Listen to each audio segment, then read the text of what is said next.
We interrupt your regularly scheduled program for this special report. Oh, you didn't know? Your ass better call somebody!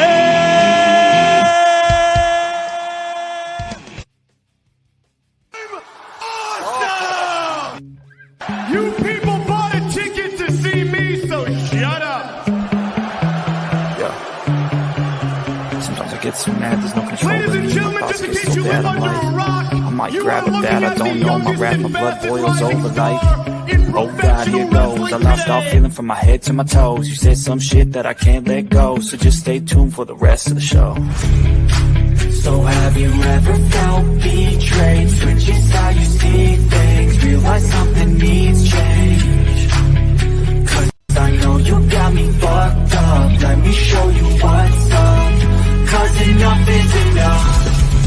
I'll take a face full of pavement just to make a statement. I know there's no turning back. Oh God, adrenaline wasted, so mad I can taste it. I know there's no turning back. I'll do what it takes, I ain't making mistakes like that. I'll play it on your face just to make you go take it back. I'll lose my shit, I go crazy when I'm mad. And now you go wish you was just a fuck up real bad. Shut up! Be the villain! And I have no problem at all, because I couldn't care less if you like me or not. I'm here for success, and there's no one more successful than Grayson Waller. Yeah! Let me talk to you. War game. What's up, everybody? Welcome to the Heal the Rings podcast. Let's talk some wrestling this week in professional wrestling as we take a weekly talk around what's going on, the hot topics, the different things that happen from Raw, NXT, SmackDown, Evolve, All Elite Wrestling, Dynamite, TNA Wrestling, and in the world of professional wrestling. Your host, BX Sports Jedi Kev from the Heal the Ring podcast, your Dawn of the Watch Along. Salute everyone. I hope everyone's doing well on this Saturday evening.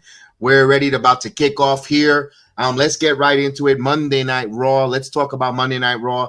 It's a Monday Night Raw that was from Glasgow, Scotland. Not one of my favorite Monday Night Raw, to be honest with you. I really wanted to give off there with John Cena kicking things off. John Cena, the iconic John Cena time is now, hits the theme. The crowd with a lot of thunderous loud boos breaks through. Gina, then it turns into some Cena sucks chant. John Cena comes out with that deer in the headlights look, that soaking in the atmosphere, reading the room very quietly, aggressively. Good cool down match, people. Whatever that cool down match is going to be before we Hold get on, to I got Cena. something. Hold on. I got some noise. I got to mute you. You got some noise in the background. That's why we have to come a little early so we can make sure that we get all the kinks out of the way, because when we go live, we can't have this. So let's try it one more time. Samuel, good evening. Yeah. How are you? Good evening. I'm good. All right. Doing well? Yeah, doing good. All right. I'm good now. Now let's go with the Monday Night Raw. We were talking about John Cena getting a lot of loud boos. John Cena cutting another promo about how much he really hates the wrestling fans. With all the time, ear and dear, how he gave his loyalty, hustle, respect. Another promo where Cody Rhodes come out, but they didn't really go back and forth. Let me ask you, what was your thoughts on, first and foremost, John Cena and Cody Rhodes Part 2 under the same roof? Oh man, like it was a thing. Obviously went ahead again this week to expecting to get like Van Bonner. Like I want to see the back and forth. We know Cody is good at the mic, and we know Cena is a monster on that stick. So I went in there with full expectation, and obviously when it comes to Triple H and and obviously with the minds there, they withheld it again. And this is the first time I was like, oh shit, I'm doing this, but I could really understand because he's coming back in 2 days. on Monday. So would that happen there? We don't know. Like, this is the one thing with this administration, you can never tell what's going to happen. You don't know how it's going. You might just predict, you might just fantasy book, you might just pen things down, but what they give you is what they give you. They like, it's crazy. And yeah, this was a crazy one. This was a crazy one. So you liked it? Would I say? Did you like it? Yes. Mm-hmm. I loved it for one Okay. reason and one reason only, because the question of like, who is John Cena? Like, because obviously he did something that did not well with anybody. So I was like, am I coming here with who is John Cena, or rather what is he? And he told me what he is at this time. It's like, fuck this shit. I'm here for number 17. And because the narrative of like, oh, Ric Flair is so respectful of Ric Flair, there's no way it's going to take that history away from Ric Flair and everything. So to see him literally say, fuck that, I'm going to take this shit away from you guys, and 17 is what I'm going to like, now you're talking. We wanted more.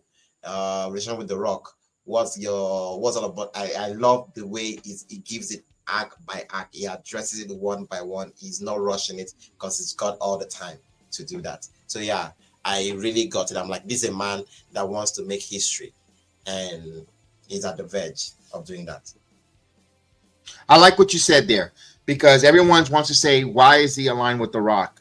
Though, everybody wants to ask more questions on top of questions.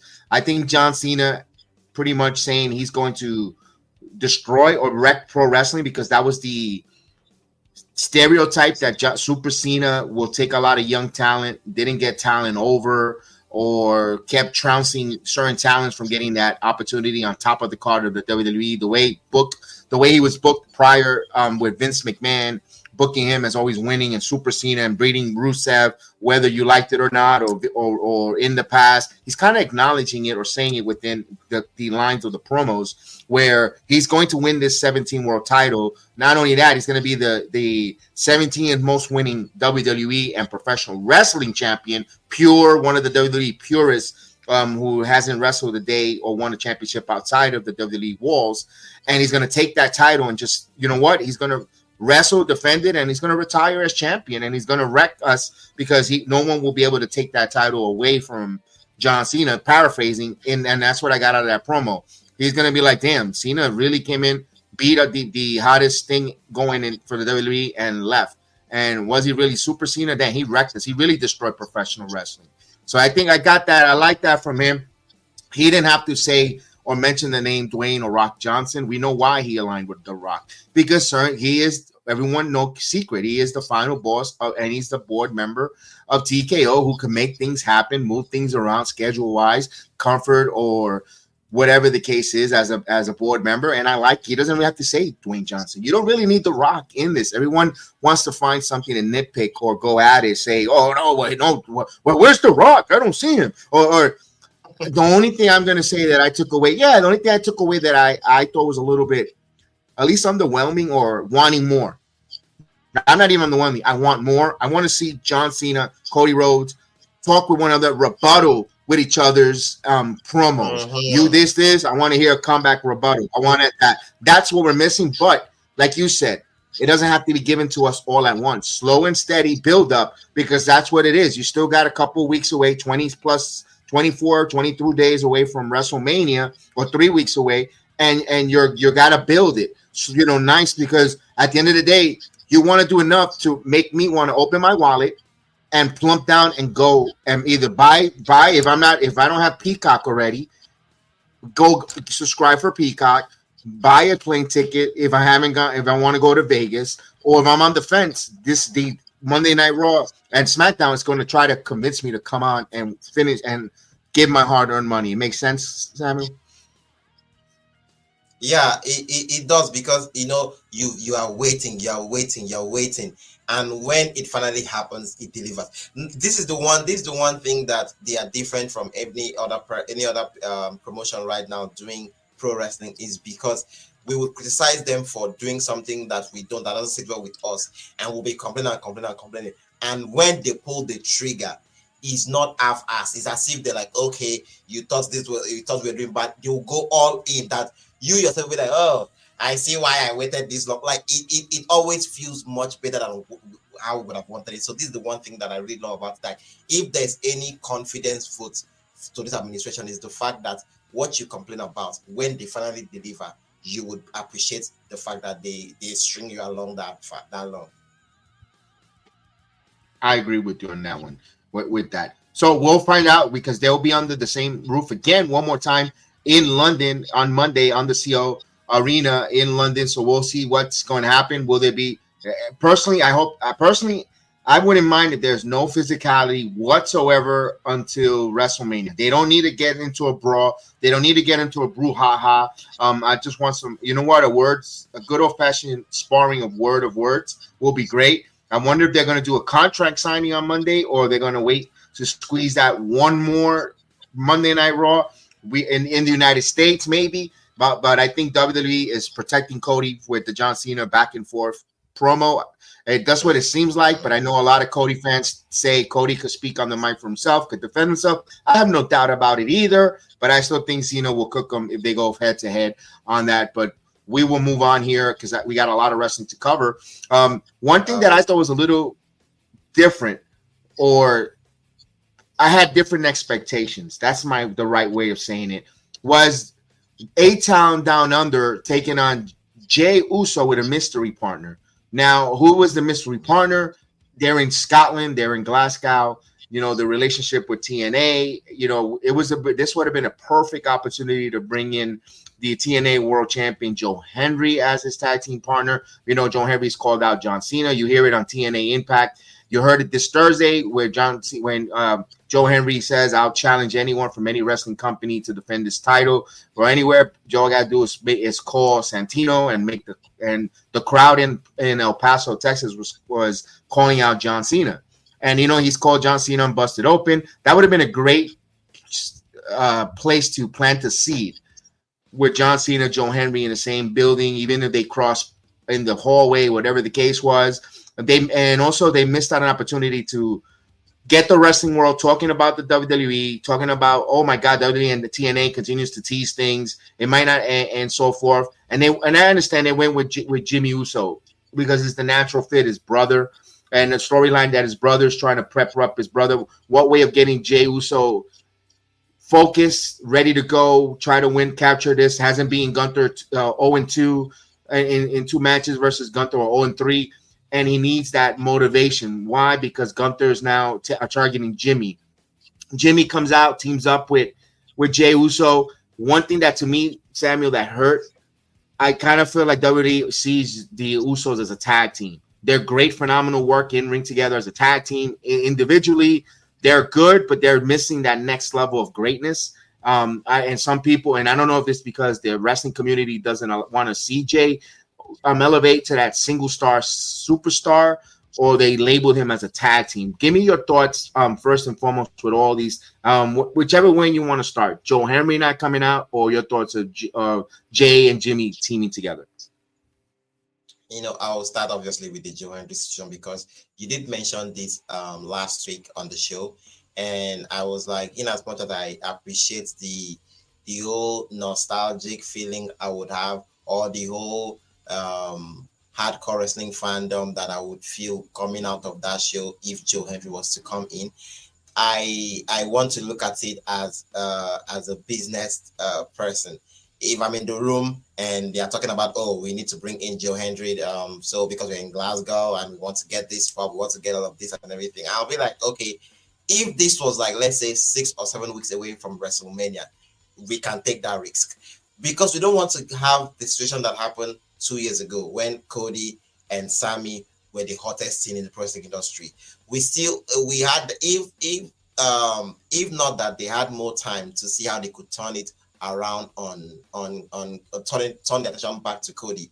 It got very tricky at some point that fans were like, oh, they rather see Sammy, over Cody to main event against good Roman, point. because because Sammy had the history. Sammy has been there. Like we are emotionally attached to Sammy more than Cody. I believe that was the reason why people literally turned on Cody as they were like, okay, like not like turn, but like people really felt indifferent. Like, wait, is he just going to walk back in here and get the one championship that everybody has been suffering? Because obviously Sammy and every other person have been the one taking all the L's, taking all the attacks from Roman for the past all the years leading up to 2023 WrestleMania. So for him to walk back in yet out, we will be the first to congratulate Cody on everything he's done as the revolutionist in the pro wrestling industry. But it felt some kind of way like, oh, did they just bring him back here to come and get the title?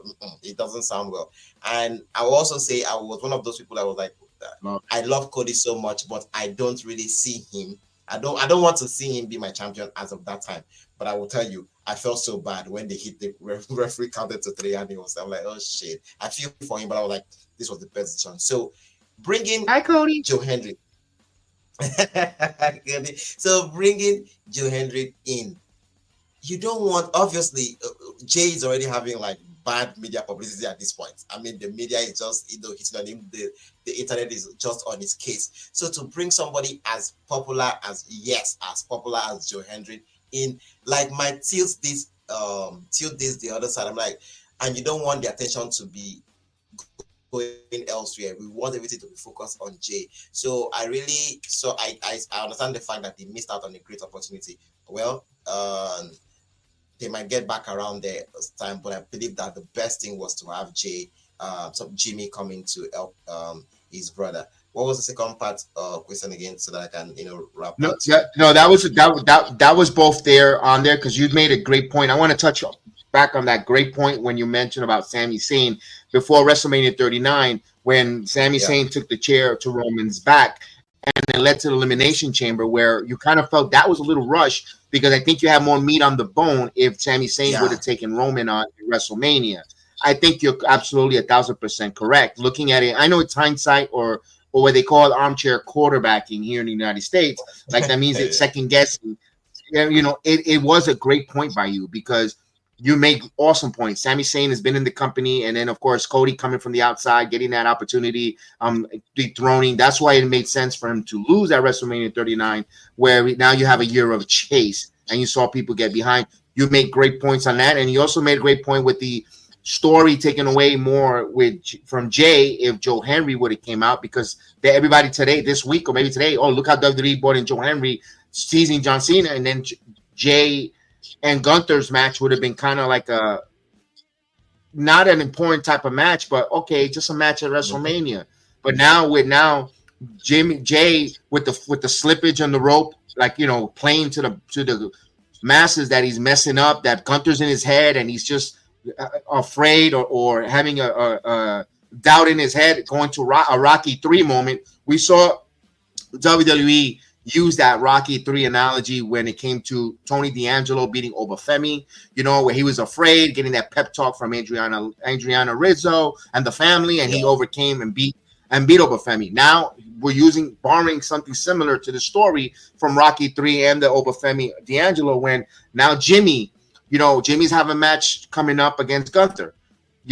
Could it be something where he gets so beat up or hurt that Jay has to rally for his brother's honor, for himself, for his doubt, for the naysayers, and that's a rallying cry because now we're emotionally behind Jay to go beat this ring general, this obstacle that's called Gunther with the world title. And I'm gonna put this here, similar parallel when it came to Sami Zayn, when Gunther was this larger than life intercontinental champion, the most long reigning intercontinental champion, and the way Chad Gable helped Sami Zayn overcome and beat Gunther. Now you have, because there's a reason, because there's an emotional investment and someone we could attach with sympathy behind, and I love how they turned it back, Samuel. Yeah, it's crazy. Obviously, people are still, Sheamus. Everybody wanted to have that Sheamus payoff. We did not get it. Chad Gable was one of them. I mean, this child cried on the front row. Gunther did all of those, and only for them to, and give it to Sammy. No disrespect here to Sammy. Sammy deserves everything he gets. But like people, if you still go out now, as people still feel bad, oh, they don't give Chad Gable the payoff, or they don't give Sheamus the payoff. So you don't want to have that moment where someone like Joe is coming in and you leave the storytelling to go and get a one night stand pop. So I'm not saying Joe is a one night stand. I'm just saying like for that night it would have been so obvious that and it would now look as if so they brought Joe to come and save Jay from all of the bad publicity, bad media publicity. So let Jay deal with all of his issues alone, and we saw it how they handled it with the backstage that they did. That was incredible. Very good point on that. Very good point on that. And like you mentioned about Chad Gable, helping Sami Zayn. Now Chad Gable's helping a new wrestler. Chad Gable continues to give to the wrestling world, and he's trying brought him under his wing so close. It gives me goosebumps because it feels like we're cloning people. With El Grande Americano has arrived. El Grande Americano has done phenomenal work. I mean, my goodness, he looks like a carbon copy of Chad Gable. I mean, they say Chad Gable looks like Kirk Angle incarnated. This guy, El Americano Grande looks like a little bit of Kirk Angle, which more like Chad Gable. What's your thoughts on El Grande Americano? He's taking storm from the Gulf of America, by the way. Wow, like I was like, I'm like, oh, Sir Kev needs to tell me who is that, because I'm like, oh, wow. I mean, you should know the history. I'm like, I need to come here and ask about, because it sure looks like somebody I know. But I'm not saying I don't know anything. I mean, we saw Chad Gable. He's sick. He's on medical. Well, I mean, he brought his medical reports. So we don't know who that guy is. But my God, was that guy good? And I'm like, wow, this is funny. And it gives, if I'm to play, if I'm to go with the flow here. It gets back to, obviously he looks like Chad Gable, but I'm not talking about Chad Gable at this point. I remember the interview he did when he resigned with the company, and they asked him why. I believe that it was done by Gorilla Position, and he talked about how obviously he talked with the man at the helm of things, and he did say, we might not actually have like the full scope of things, but we believe in you and we need you.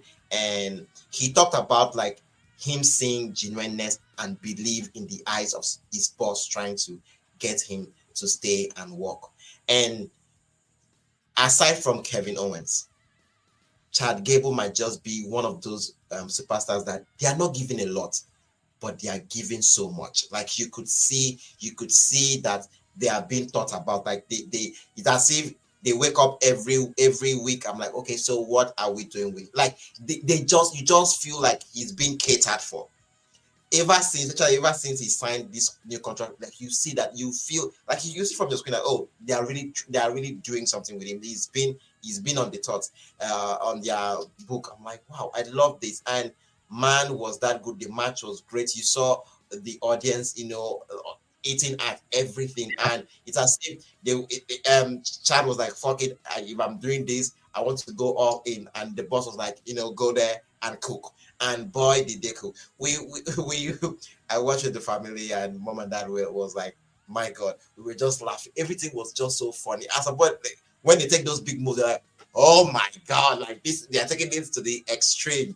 But we loved it. It wasn't the indie mud show type of thing. It wasn't like all that, but you could feel it coming from WWE. You were like, oh shit, on a Monday night, like it's not as if it's a premium live event. You felt like, oh, they really, this is really good.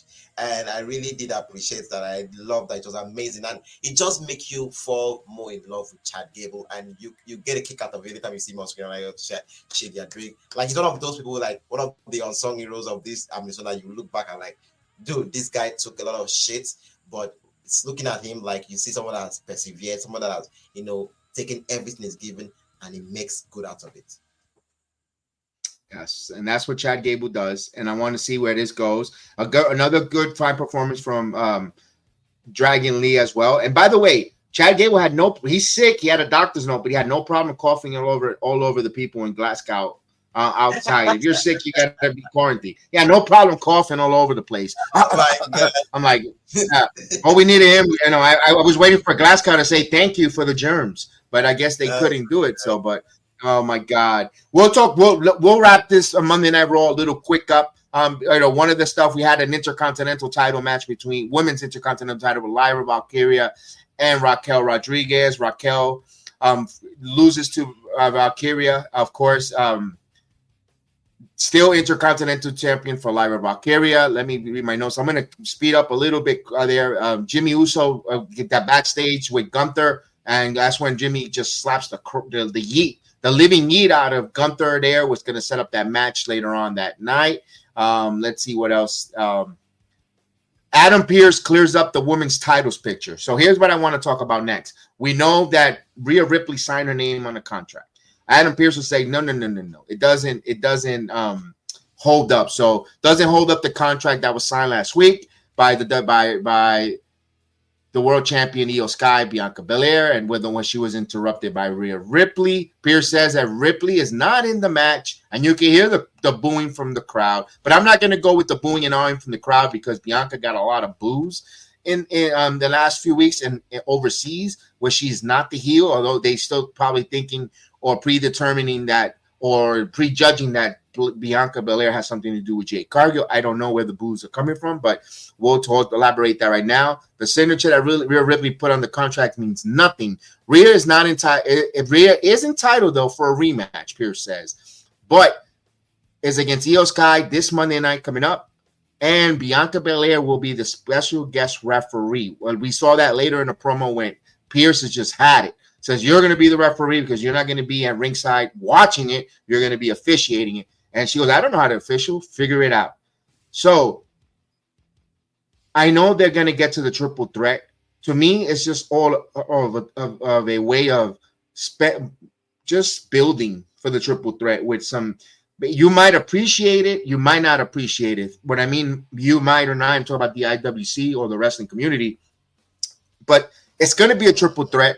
Let's just see how it folds. It's still not all roads are the greatest roads to get there, but they're going to get to the triple threat, Samuel. Yeah, obviously, sorry, Sakev, before I get to on my point, I just wanted to give us a shout out to Dragon Lee. I mean, come on, you need a great partner in a dance, and he was the great one. Dragon, we've been sleeping a lot on Dragon Lee. I really love that. Was a great showing by him on Monday. And also that backstage with Jimmy and Jay. I mean, talk about turning a negative to a positive. They did that real well because the IWC was clamoring on Jay all throughout the week leading up to Monday. So to see how they turn all of that on us, and I'll say us because we were the one talking. The streets was talking. So I love how they turn all that, and that slap. My God, I don't know if Gunther was owing Jimmy money, but please pay him up. And so back to the Rhea and Bianca with Io situation. Like this the one situation where, as a fan, you would appreciate them doing something out of it, because everybody called the bullshit. Like, come on, like your name wasn't there. Like, are we to believe that she can just sign the contract? What makes us? Why shouldn't every other women in that locker room come and get that contract and also sign? Let all of us go and get the match. If Rhea can just come in and sign and she's immediately inserted into the match, that means every other woman can also come in and sign and get into the match. So I love how how they came to clear up that loophole, because it would have been so silly to have them announce that Rhea is in. How? Why? We gave her a rematch by signing on the contract. Her name was not in there. So I love how they tied all of that together and try to make sense out of something that went bonkers went south. So I one of the things I really like about it is that this, obviously they are trying to string our emotion along, that even we the hardcores might just have the understanding that, oh, there's no way Rhea is left out of WrestleMania. She's definitely going to be in that match. But for the casuals, for those that are trying to understand our business and love it, it is nice to play things out. It is nice to like get them to understand, and this is like one of the best ways. So we'll get to see what will happen in that match, and I would love them to do something beautiful by having cameras follow Bianca throughout the week. Let's see what, I know she's putting it on social media, but I would want to see them educate, show us Jenny trying to be a referee and try to see, and I mean, let them just give ladies, they should give us a show on Monday. And I'm just asking, are they putting the belt back on Rhea? Would that make sense? No. how are we getting there? How would this triple threat be made official? Like you can see how they are making it so intriguing that you just know that it will happen. But you're like, okay, how are they going to? This is a mess. This is a clusterfuck. How are they going to make it? What ways? What road? How are they going to make it all make sense? That even we as lifelongers will be like, okay, yeah, that was great leading up to that match. So I can't wait for Monday to see what they will do and how they will, tie this all up. Yep, indeed. We'll find out how that goes there. We'll move on again because we got more shows to cover and I don't want to stay too long on the Monday Night Raw because especially what we know what happens. We had Punk come out. He was a little pissed off saying, he's got that contract signing. And of course, we'll find out more about it. Best in the world. We'll get to that on Friday. We won't elaborate too much on Punk's promo because it all ties into Friday Night SmackDown. In a good match, it was Braun Breaker, your Intercontinental title taken on Penta. But before that, we saw Dominic Mysterio offers Penta a spot in Judgment Day. Of course, Finn Balor doesn't like it. Finn Balor says, "Are you crazy?" He challenged for my Intercontinental Champion. What's going on, Heather? How are you, Heather? Right, it's in the chat. Salute. Good evening to you, Heather. Hope you're doing well. The Intercontinental title time, main event time. Braun Breaker 2 weeks in a row in the main event for your international audience on Netflix and around the world in the European tour. I'm a big Braun Breaker fan. You know it. Everyone knows it. Love it. Definitely was a great matchup for Braun. Exposure for Braun Breaker. On that note, the show shift gears and head quickly to the mid-match commercial break. We'll pick it up from there. The action could high stake main event, of course, for the title when Penta is all fired up on his way for victory. Seemingly down Dominic and Carlito gets involved. The referee calls for the bell. The match is thrown out. Judgment Day beats down Braun Breaker with a chair and Finn Balor comes out. He nearly hits Dominic with the chair, but decides against not hitting it. So they're teasing a breakup or dissension or some type of issue between Finn and Dominic. He hands the chair to Dominic and orders him to beat down Braun. Dominic does that exactly. Penta recovers and asks what the hell is going on. Dominic hands him the chair and tells him, "Cero miedo for the Judgment Day." And he tells him, hit Braun Breaker with the chair. He thinks about it hardly. He looks for the crowd. He's looking for approval. But then he throws the chair to Dominic and super kicks him to the face. Balor beats down Penta. The Judgment Day poses over Braun and a beat up Penta Cero Miedo as they go off the air for Monday Night Raw. Your thoughts? It's so funny. Sometimes you don't understand what is going on when you are watching something and you are into it for so long. Like, I mean, Dominic Mysterio, the fact that this kid came in 2020 during the pandemic and right now, like, it's as if every single year he evolves. Every single year he evolves. I love this so much. And also for Finn Balor, like he's been here for a while that sometimes you get to sleep on him. And I love the way they're trying to tie a lot of things here together.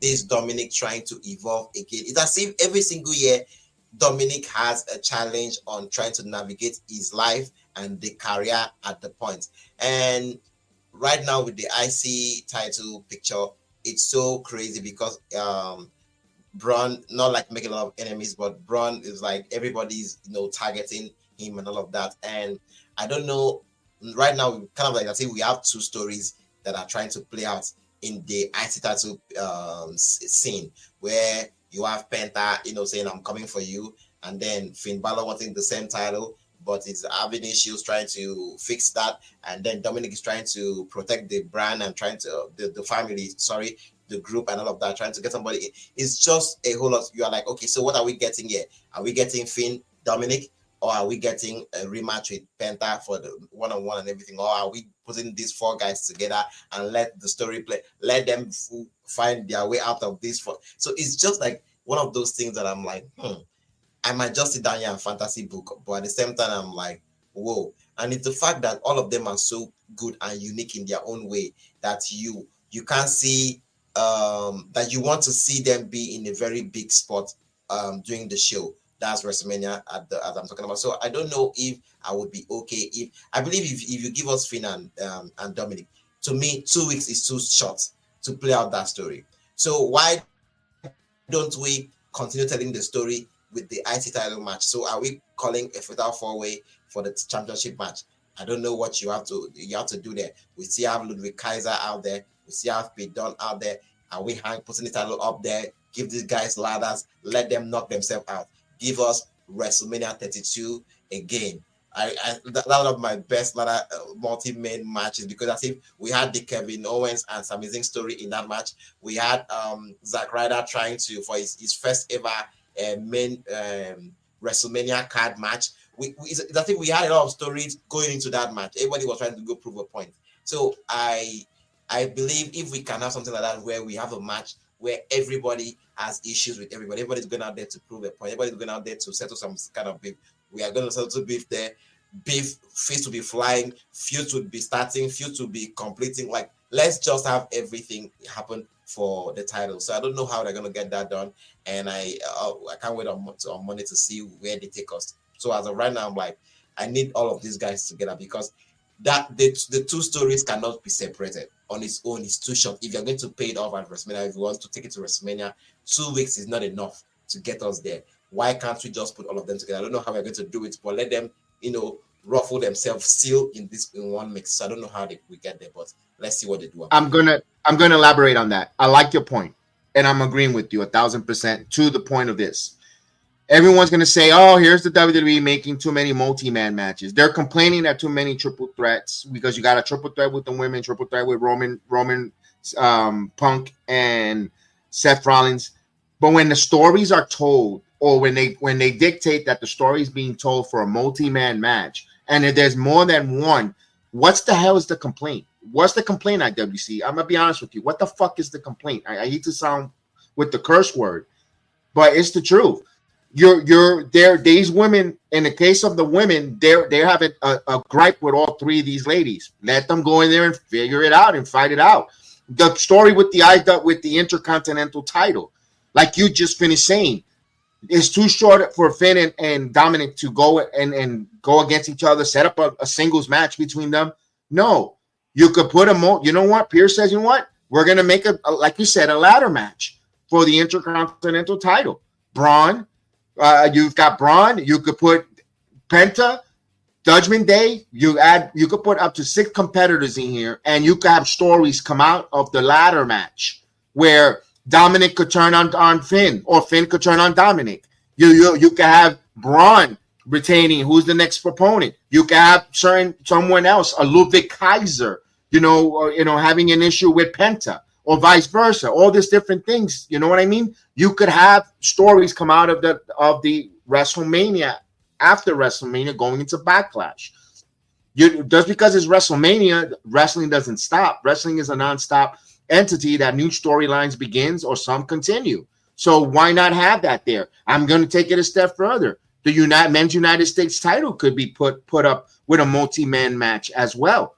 It doesn't have to be the same ladder match. It could be a fatal 4-way. It could be, it could be something different, but multi-man when WWE tells the story, which they do, to make it make sense. In this case, they can make it make sense when it comes to the Intercontinental title for Braun Breaker, because you have things that could happen within that match that could lead to more stories for Monday Night Raw, the Raw after Monday night, and so forth and so forth for the spring into late spring, early summer. So I get what you say there. So that is Monday Night Raw.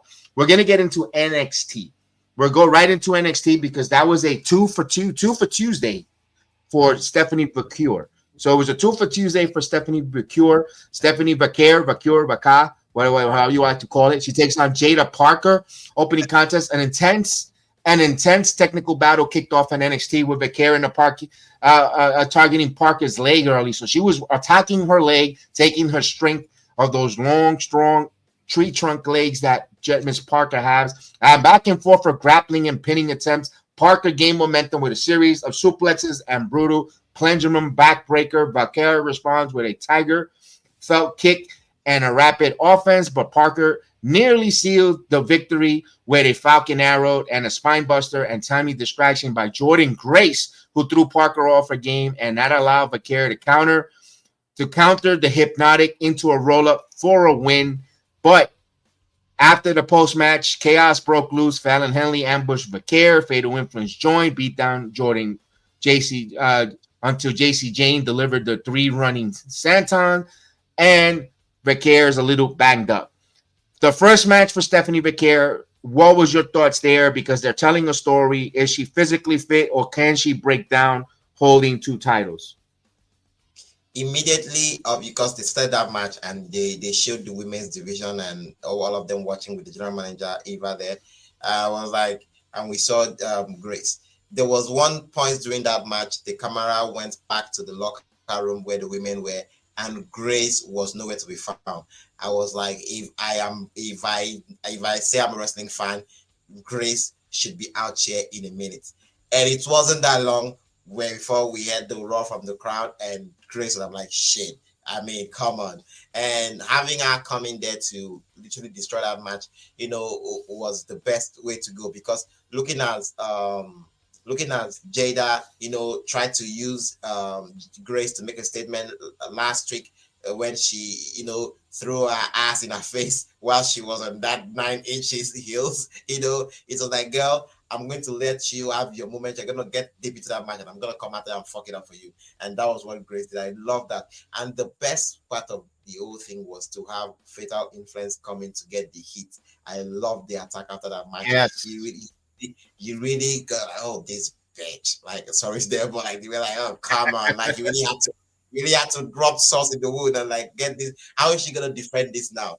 And I love how they put all the love, all the passion that you can see back here. Want to make sure that, oh, I'm gonna defend my title. I'm going to do it with ribs or with no ribs. I love that. It showed the badass way of her and all of that, and it was really beautiful. I love how it still ties back to what we just finished talking about with Final Raw, with the conflict of the IWC. But you have so many stories happening in like one particular stuff. I mean, you're watching a match between Jada and Vaquer, but you are still worried about Fatal Influence. You're still worried about Grace, because that's still a story also happening at once. And I'm like, do we need validation as fans where someone like Triple H will come out and like, okay, so WrestleMania this year, everything is going to expect the unexpected. So if I get to multi-man matches, keep quiet and so it's just so funny. Okay. I love the way they handled it. And you know what, Kev? While you were trying to tie up that point for us to end Raw, a thought just came into my head. This past year really felt like a reset year. If you look at it, it felt like it felt more like a transitional year. That's why it feels like WrestleMania this year has a lot of multi-man matches, a lot of stories, clambering together. If you really look at it, because when Triple H took over from Vince, with Roman's reign and with Cody coming in, obviously Cody wasn't Triple H's project, same as Roman. Correct. He took over those projects from the man. So obviously, Vince might have had his direction he wanted to go with these people. And for him to take over, he's taking over somebody else's dream. So it felt more like it. And if you look at the card we had at WrestleMania 39, it was mostly also a lot of matches. You had tag teams trying to make a spot for themselves. We had the Ricochets. We had when he was in tag team, you had the women too. We had a triple threat: McIntyre, Drew, and Sheamus. Drew, Sheamus, Hunter. If you look at the card, the 39, we had a lot of matches that was all over the place too, because this is someone that took over a power, so he's trying to like fix things. It feels like this year feels like a transitional year for Triple H too, because it's as if he was trying to post WrestleMania. He did not recover. Roman is now out. It's now only Cody. How can I make Cody look like a champion that they will respect? Oh, Randy is here. CM Punk is back now, fully healed. Oh, I need to pay off the Drew story. Oh, The Rock is still in my face. I need to get something for him. Jay is on the rise. John Cena. Don't forget John Cena. Oh, Justina is about to retire this year. Oh, Gunther is now out of Ice. I need to get. Oh, he's now going for the world championship. Oh, Seth Rollins is still out there. Like he has a lot on his table. Oh, people are complaining. Yeah. Bianca is now getting to become Jade mother in the division. Why can't she take back a singles position? Oh, the super free. Like as if this man is dealing with a whole lot of things, and I'm trying to. We had wrestlers signing new contracts this year. You have to give them new directions. So how are you going to do that and not feel as if you are relegating one? And so it feels like this year is like a reset year. That's why for the first time I wish immediately after WrestleMania we should just go straight to the draft so that we can know who is working where, who is working, so that we can start moving these stories. Good point. So that by the time we get to New Orleans, we are not complaining about what is this, what is good. It felt more like a transition. That's why I'm like, when you were talking, I'm like, I was trying to think, I'm like, this is like a transitional year for this man. That's my way. So we should stop complaining because there's no way he can fix everything in 2 weeks. We're already here. So we should just take what we have to do. So yeah, for back to the women, that was badass by our champion Stephanie McKay. Good point. Great point on there. As my dog is we're getting a delivery. I can hear it. We're gonna move on a little quick here. We have a Trick Williams backstage, Javon Evans confrontation. Tensions flare between Trick. Demises Javon's loyalty, focused solely on Obafemi and Stand and Deliver. Evans promised to prove himself out before the night was over. So Trick Williams, a little bit tension, a little bit edgy, a little bit heelish, maybe. We got these 4 individuals that we'll probably see later on in the show. Trick Williams, could he be the leader of that 4 groups? We don't know. Or Javon Evans, that'll be a complete swerve that we don't see, but only time will tell. We will not know. We'll find out maybe later on in the show as we break down. We'll move on here for a little. Well, of course, they made the announcement of CM Punk is going to be the first debuting episode of Stephanie's Place. That's on ESPN Plus. I know, we'll have an announcement on that as well later on. We have a tag team title controversy. Lash Legend and Gigi Dolan, they were protesting about the TNA Knockouts tag team title shots. Tatum declared that they're bringing the gold to NXT while the tensions hit, that they're eventually going to be at one another. I've said this before, and I saw it begin. When this sending Gigi, Tatum, Lash, Jakara to TNA serves 2 masters, both NXT and TNA. NXT doesn't have a woman tag team title. Of course, that was furloughed, whatever. We all know the whole story of that. And TNA needs more knockouts, tag teams. Their roster's a little thin. You can't have Dana Brooks or AKA Ash by Elegance and Heather by Elegance taking on Spitfire each and every week. It'll run its course. You bring in that extra influx of women to wrestle for the TNA Knockouts title. Great thing. I hope they send more. Carly Bright, Kendall Gray. I hope they team them and send them as well to take on. Even if we don't know the results, if it's predictable, it's a win-win for all 3, for the fans, for TNA, and for NXT women, and especially getting some bump time with that. And we'll move on here. We had an interview with Ricky Saints with Vic Joseph, also only to be interrupted by Sean Spears. Saints shares his inspirational journey, revealing how he was raised from homelessness to NXT through sheer confidence. Spears interrupts, claiming Saints has changed, calling him arrogant, obnoxious. Saint declares his intentions to take Spears' North American title and tell him that the revolution will be televised all over him. So Spears wants Saints not to underestimate what he's capable of. So they're setting that up, North American title. I love the shine that both of these men are getting on NXT. Sean Spears, your North American champion. Ricky Saints chasing and trying to get that NXT faithful group or the WWE universe to get behind a Ricky Saints, which I love that there. I'm going to read this real quick because we want to get to some more stuff, Samuel. Then we'll get your thoughts in a minute. Locker room segment, Tyson DuPont versus Tarsis DuPont, Tyree Igwe, and Wesley and Ethan Page. While Wesley and others question Saints' decision, making Ethan threatens Kale Dixon over comments on Andre Chase, hinted at Page sensitivity. So they're going to set that up, a match probably later on. Hank Walker and Hank and Tank versus Tyson and Tyreek, with Wesley in his corner. An action-packed tag team contest. Dupont and Tyreek overpowers Hank and Tank with teamwork and power.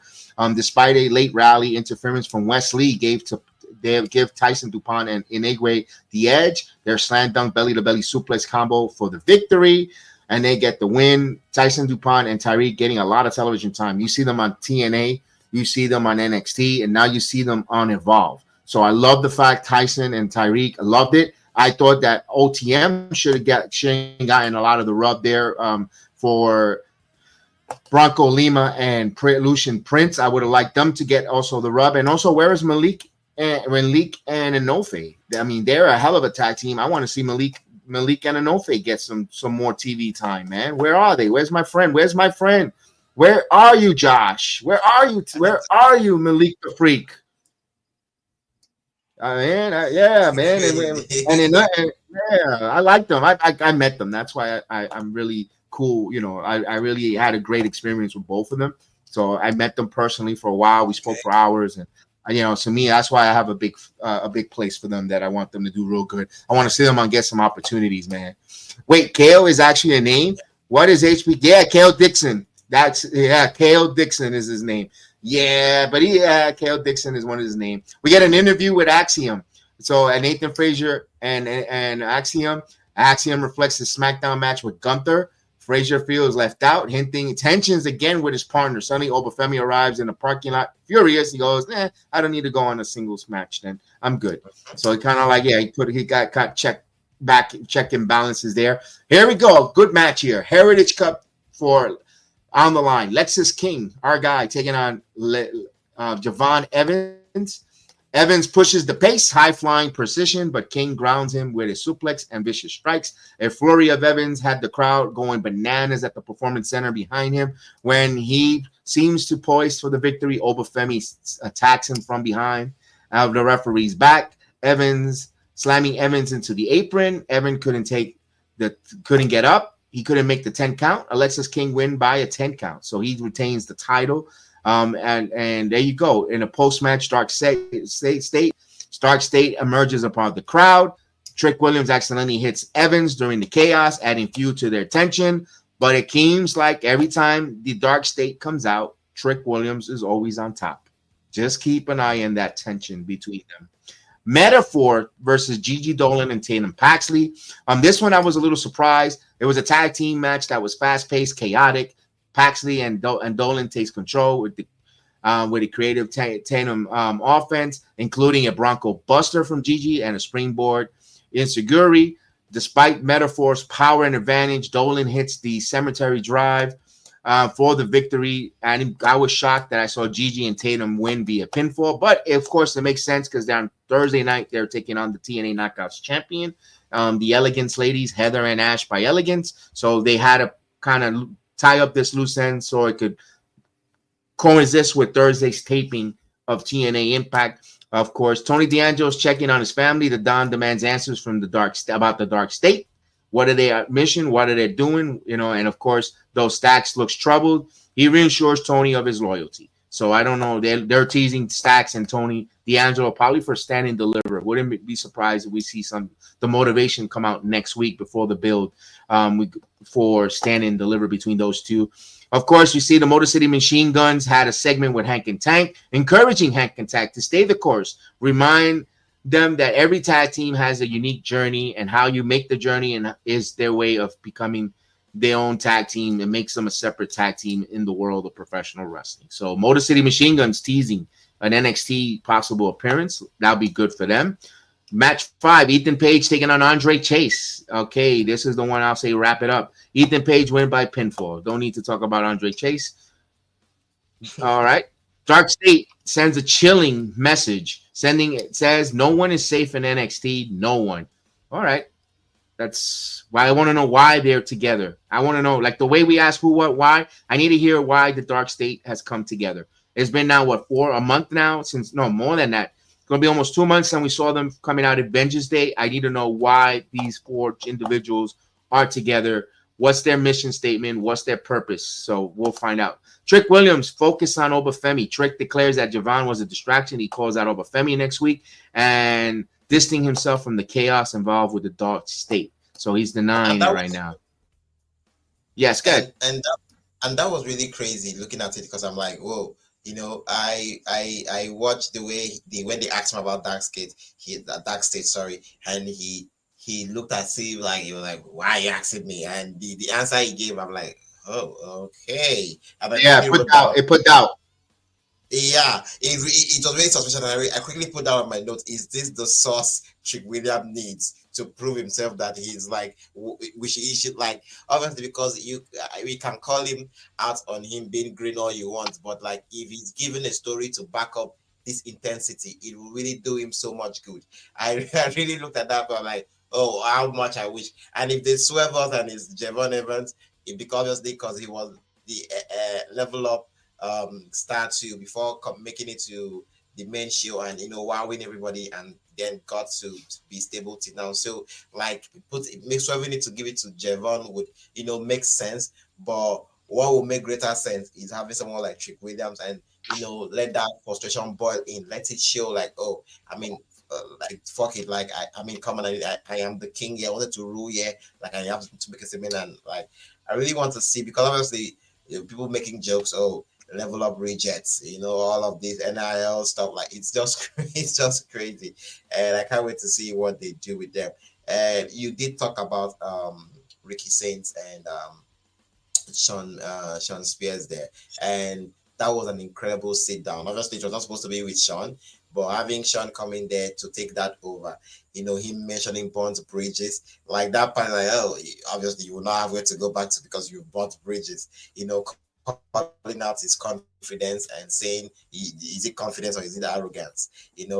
I really love how they played. It was a reality overall, because you understood where Saint was coming from, you understood where Sean was coming from. These are people that have actually been in one particular place, and they all made transitions individually. So to see them come in there to clash, and like, I mean, you think it's only you that have a point to prove. I have one to prove too.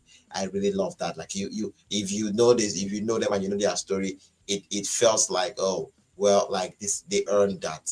I love that segment. It was beautiful. Yeah, that segment was really good there. I'll go right into the main event, because we wanted to move into Wednesday nights.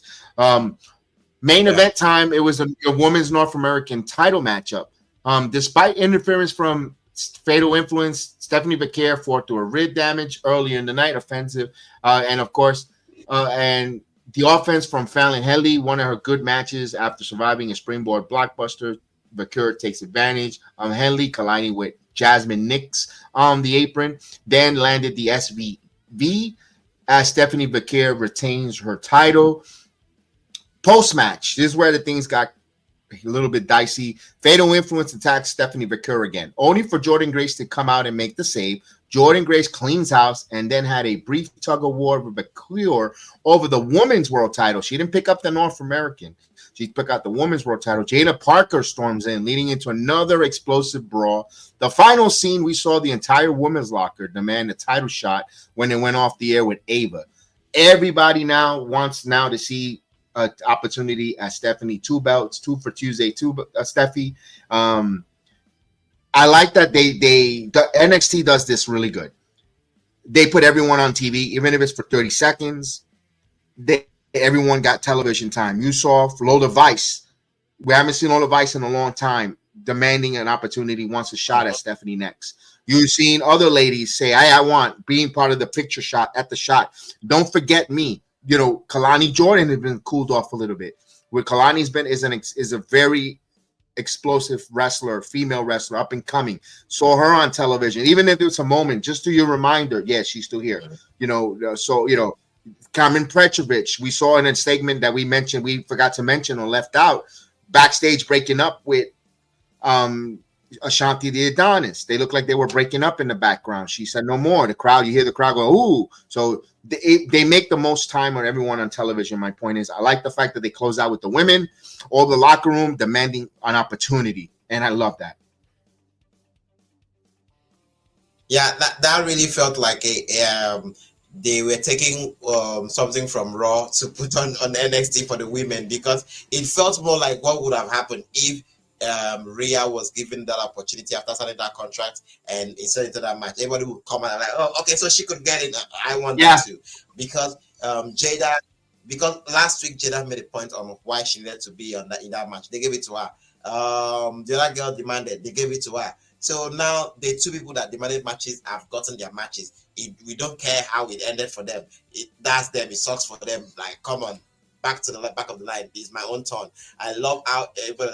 Okay, because you can't tell me to come to work and you put us all in the locker room to watch other women win and other women get on TV, and you tell me that I should sit back here while people are going out there to fight for themselves and giving the opportunity. So all of us, we are all going out there. So I love how everybody was like, fuck this shit. We also want matchups too. So that was incredible to see all the women brawl, because we are not just having the new people or people that feel like they have the power to get into a match, go out there and get the opportunity. So I love the fact that I did that, and that is that belt tug of war between Vaquer and Grace was awesome too, because you could see her pick the other one. Like, what am I going to do? Yeah, she picked the one that she really wants, and that would be the perfect thing is to see the fact that Vaquer, actually pulled the victory by defending the two, because I was like, is this them trying to drop one of the titles from her? And it was great to see her defend those two titles and then succeed with it. So congrats to Stephanie. I wouldn't be surprised if they say, Stephanie, you're such a value asset. We saw that let's say, I wouldn't be surprised. You still got two before Stand and Deliver, 2 more weeks.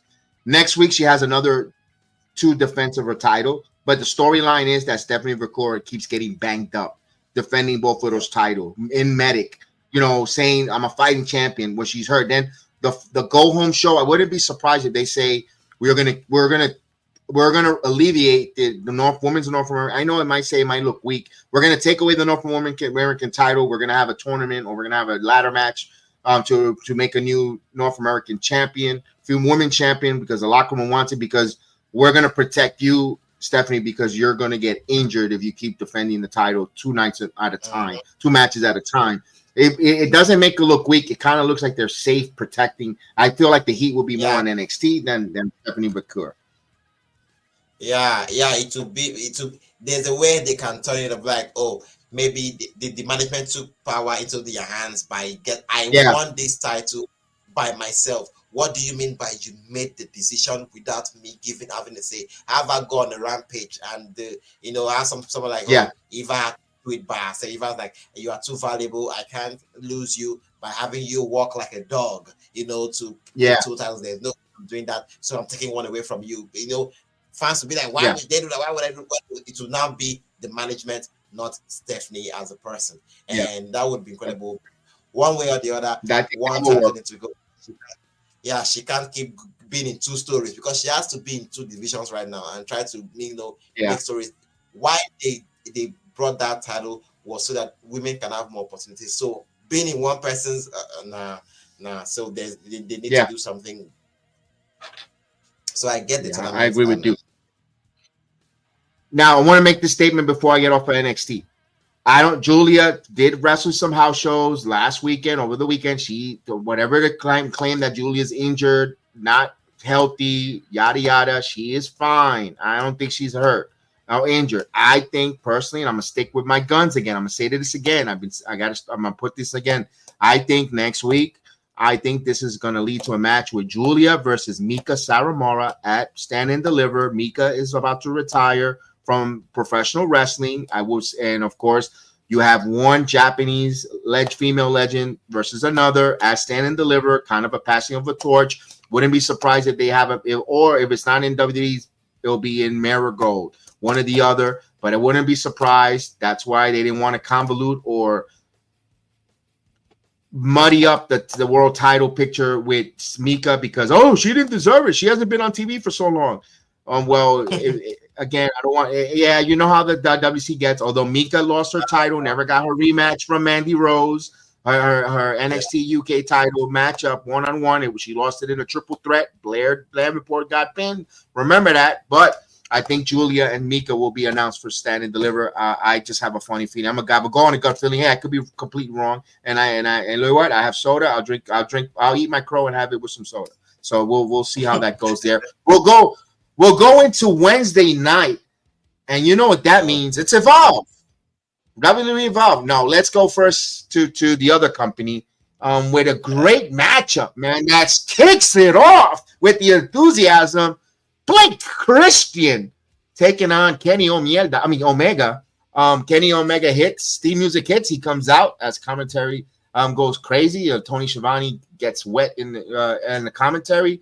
The familiar sounds of Kenny Omega entrance sound. It's the original.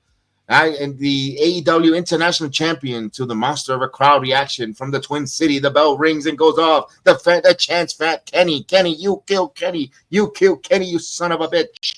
And Christian hangs through and comes out to the gate. And when it comes from some offense, grossly out of the commentary, Omega ends up taking over and hitting a Snapdragon suplex. And of course, Omega gets the trigger and the one winning an angel for the victory in a brief match. Kind of was a squash match. I mean, I try to put some excitement into it. And I'm like, shit. Why was who Blake Christian? Who? I'm like, come on. I mean, I'm like, you have a roster full of talent. I mean, did we have to bring in somebody? But it's fine. It's fine. It was what it is. I love the fact that the positive out from there was the fact that, you know, it came out to the music we know. I was like, I popped for one moment, like, oh wow, the music, because the former one was like, what the fuck are they trying to do? But this coming out to that theme, like, that was great. Can I ask you? Can I? Yeah, go ahead. You are trending that the AEW comedy. Here's the question when it comes to this. Couldn't they just have Kenny Omega cut a promo? Like, I know you don't want to be like the WWE. They try to copy everything else from the WWE. They copy everything else. They don't know what else to borrow. The one thing they should borrow, they don't. Instead of having this dumb match where people don't care or not, who gives a crap about Blake Christian, why not he come out and with the music, the crowd chants for Kenny or Kenny, and then he'll cut that promo. What it did was it turned into WWE kind of thing, because out comes Mike Speedball Bailey to interrupt, and then you get Ricochet. He said he cuts a promo that he's on his wedding to let everybody knows he's going to marry Samantha Irving. Lucky for him. And that's what it was. It was just that. It was just a promo. It was just a promo battle. Did it really need the wrestling? Let me ask that. I mean, they could have saved 10 minutes, or not even. The match was. I think the entrance and the promo was longer than the match. I mean, I wouldn't even have, because after that promo between Speedball and Kenny, it was so middle of the road. I'm like, whoa. I mean, you could have had something. You could have taken a page out of what they did with Charlotte and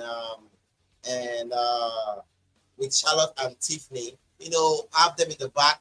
Mic them up. They should ask them important questions. Oh, welcome, Speedball Mike Bailey. Oh, you are now in AEW. Now look at your first one. You're going against Kenny Omega. Have them talk, and then have Ricochet coming via satellite again. I'm like, oh, me too. I'm here, but I'm lucky me. I'm getting married. I mean, they don't have to go out there and do all of that. It just felt so. I don't know. I came out of that segment. I'm like, okay, so because I was not so. It felt. I'm like, this is Kenny Omega, but it felt as if some NIL talent was on the mic. So green, like I did not, and goodbye. Who needs that? We just started the show. I'm like, God, like Mike Bailey was on the mic. I'm like, dude, who gave this dude the microphone? It would have been. I could have consumed it better if it was like a backstage vignette, or even if it was a backstage sit down with all of them. I mean, they have Jim Ross on the roster. Have Jim Ross sit down with these two guys. Give him let him do the breakdown of Mike Bailey. Let him do the breakdown of, obviously, who the fuck Kenny Omega is. And then have Ricochet interrupt via satellite. But just have that. They have felt more intimate. Could we So find if out who is Mike Bailey? Why he's in AEW? Why did he go to AEW? Could we have that? I would have had a sit down. Rather had a Mike Speedball saying why he's in AEW. What's his mission statement there? Why did he go there? Not just my third match in, I'm going to wrestle you. The match is going to be great. Don't get me wrong. Kenny Omega, Mike Speedball, we were Belly and Ricochet, but someone's got to lose. And you want to have on your third match Mike Speedball lose? Who's going to take the pin? Because Trevor, aka Ricochet, needs the victory because you're born in here with all this popping circumstances. But then you're going to really let Kenny. They booked themselves in a freaking corner. That's where people get upset. And then people get upset if you criticize them and say it isn't fair. But let me ask you, do you want to see Mike Speedball Bailey lose? No. I don't think so. I don't think the AEW sickos want to see him lose. I don't think they want to see Kenny Omega lose. I don't think they want to see Ricochet. Maybe Ricochet. But at the point is, then what do we do? Speedball should have not been in that tournament. Then it's crazy because I looked at it. I'm like, oh shit. What is it with bringing them with a wild card? Ricochet debuted in this company being a wild card. And this other person came with the work and everything. I'm like, why are we not doing so much? Yeah, Mike Bailey came from TNA, but nobody knows him. He came from TNA. Right. If you were to let me ask this. Let me ask you this, Samuel. Okay. You say you have your family that watches wrestling. If I were to tell your family, your godfather or your family, do you know and I show a picture of Mike Speedball Bailey, would they know who Mike Speedball Bailey is? I'm telling you right here, right now, that man doesn't know a damn about that. He hasn't seen Mike Bailey in his entire life, and he's been watching this shit for years. He doesn't know who the fuck he is. If that man watches WWE, he doesn't even know what the fuck is AEW. I am the one that brings up. He just sits there so numb. Because now. But would it be nice if you introduce him to your father-in-law, your godfather, or my wife? Like introduce him. Look, this is guy. I'm Mike Speedball Bailey. I have put on one of the and you could put a highlight package, one of the best matches, with him in New Japan or in the TNA versus Will Ospreay. You could show those highlights. I've been in the ring with the best around the world, and I'm here to AEW where the best wrestle. Bam. Like, oh, I gotta watch this guy. This guy looks like a Karate Kid. Cool. Let me tell you what happens in his house. When I watch any other product outside WWE and they walk in there, I am doing a full-blown history. I'm the one telling them, okay, this kid, he suffered, he works there, he did this. I'm the one explaining. Now, on a normal, if they are seeing me watch it, they won't even, they sit there because they don't know who the fuck that is, and they are not watching it because of the match. They've seen a lot of matches. They want to know the story. Who's that? I'm not trying to do full-blown history yet. And I'm like, I wish each time the wrestlers. Now, this is another issue. If you pay attention to the commentators, they are not even talking about the history of this. Oh, what a great match. Oh, what a moonsault. I'm like, who is getting into the nitty-gritty of these people? Tell the stories. Talk about these things, and you will see they are not focused on making jokes about Tony Schiavone. Tony Schiavone is making jokes with Taz. They are all so focused on themselves. And I'm like, who is talking? Excalibur cannot do all the work. He cannot call the action, talk the history, and they're not really paying so much attention to that. I don't know what that is. We are not even having video package to explain. This is how Mecca Ben came in here, and we don't know who the fuck she is. Till today, even the video package they put out is not even detailed. It's just a character. It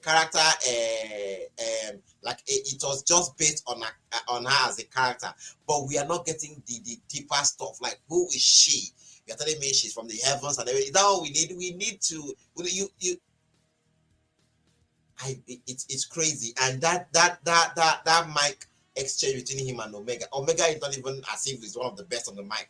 And you now brought Mike Bailey, which it now felt as if like that was. And then you had Trevor, and then you had Ricochet, three of the greatest talkers of all time. All you need is Drew McIntyre. All you need is Drew McIntyre, and you have an explosion. I mean, you put people to sleep to death. with the boredom. Holy shit! Oh my God, those are the three best talkers. I mean, they sell tickets with their mouth. The three amigos. They should go for a trios title. Oh shit! Like I was like, I wrote on my notes, and I'm like, this is so middle of the road, so middle of the road. I'm like, damn. But the match is gonna be good. I'll tell you, the match is gonna be great. The match is gonna be great.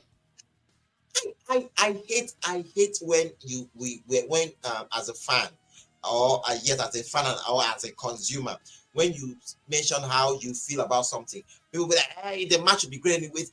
The AEW, when it comes to matches, there is no we that it's in their blood. It's in their blood. A match putting out great matches is what they do. So should we just focus on you putting out and not give us story? We need to be emotionally attached to this. We should need to be. Imagine if Jay was always going out there, this all he does. They hit and then nothing. They hit and then nothing. Okay, now see, Jay at some point with all of this complaint about him, this what is as if that's if we were to transition Jay to AEW, where it's all about the entrance and nothing, entrance and nothing. When it gets to a point that people get tired of him and he will just die down. That's what happens in AEW, where like they focus more on the in-ring product and forget about the story to pull you in. I mean, on that day, during that triple threat, I would just be focused on like how, okay, so show me how you're going to kill yourself. That is what I'm going to do. The triple neck breaker with a tumble twist on the plaster, like that's what's going to happen. I mean, Kenny's going to fly and tumble twist, and then Ricochet will come triple threat, and then you have a triple Spanish fly, and people will start all the open start. This is awesome, and after that, it's done. Nobody know who Trevor is. Nobody know how to emotionally be attached to Mike Bailey. Nobody know how to move forward with the three of them. It's just, I know the worst thing. There will be no follow up. It will just up to the next. Yeah. Let me say this, Samuel. Let me see this. Let me give this out there, guys. What if they would have done this a little bit different? And they don't have to do it to like this. I'm just making a suggestion. What if Omega would have cut a promo? And we all know about his diverticulitis and all that stuff, and how much it means that he rallies behind the fans and he has to defend this title. His passion. He almost died for this business, and he wouldn't mind. Has to do what it takes to stay with this gold around his shoulder. And now you're invested because he actually will die in the ring to please us as wrestling fans. Now that's an emotional investment. Then you have a promo package from Mike Bailey saying that why he's at the AEW, because he wrestled around the world, in Japan, in Canada, all across the world, but he wants to come in where the best wrestle. And he believes in this. And if he wants to be one of the best, he has to go with the best wrestle. And you know what? What a way of doing it. Making and he could even take a jab, making a monster impact. He could even win with that. I'm like, ooh, the sickos in the arena would have been like, ooh, we said impact. You know, by going on my third match and capturing the international title from beating Omega and Ricochet. And you will know that I'm the best in the world. Then you have Ricochet speaking. I put my side, marrying the love of my life, because I got to tell you how much I came here believing in myself to winning this title, winning that title and beating two of the top men in professional wrestling. You know, when you talk about great matches, 5 stars, those are 8, and I will be the one in this triple threat to win. Now you're invested. One guy is saying that wrestling is more important than his marriage or soon to be wife. The other one, he's ready to die in the ring to defend that title. The other one traveled the world, but he wasn't satisfied until he came to this company to wrestle the best in the world. Simple. You're invested. Pick your side. Pick an investment. Sakev, you do the crazy thing. Maybe Tony might tell you, bro, that's too expensive for me to shoot. You know, shooting those big package would be so expensive. Then simple. Put Trevor on the seat. Put Kenny on the seat. Put Mike on the seat. Put fucking Jim Ross on seat. And say, guys, triple threat or April 6th Dynasty. The pay-per-view's name sells it. Dynasty. Kenny, you and the other guys were the one that started this dynasty.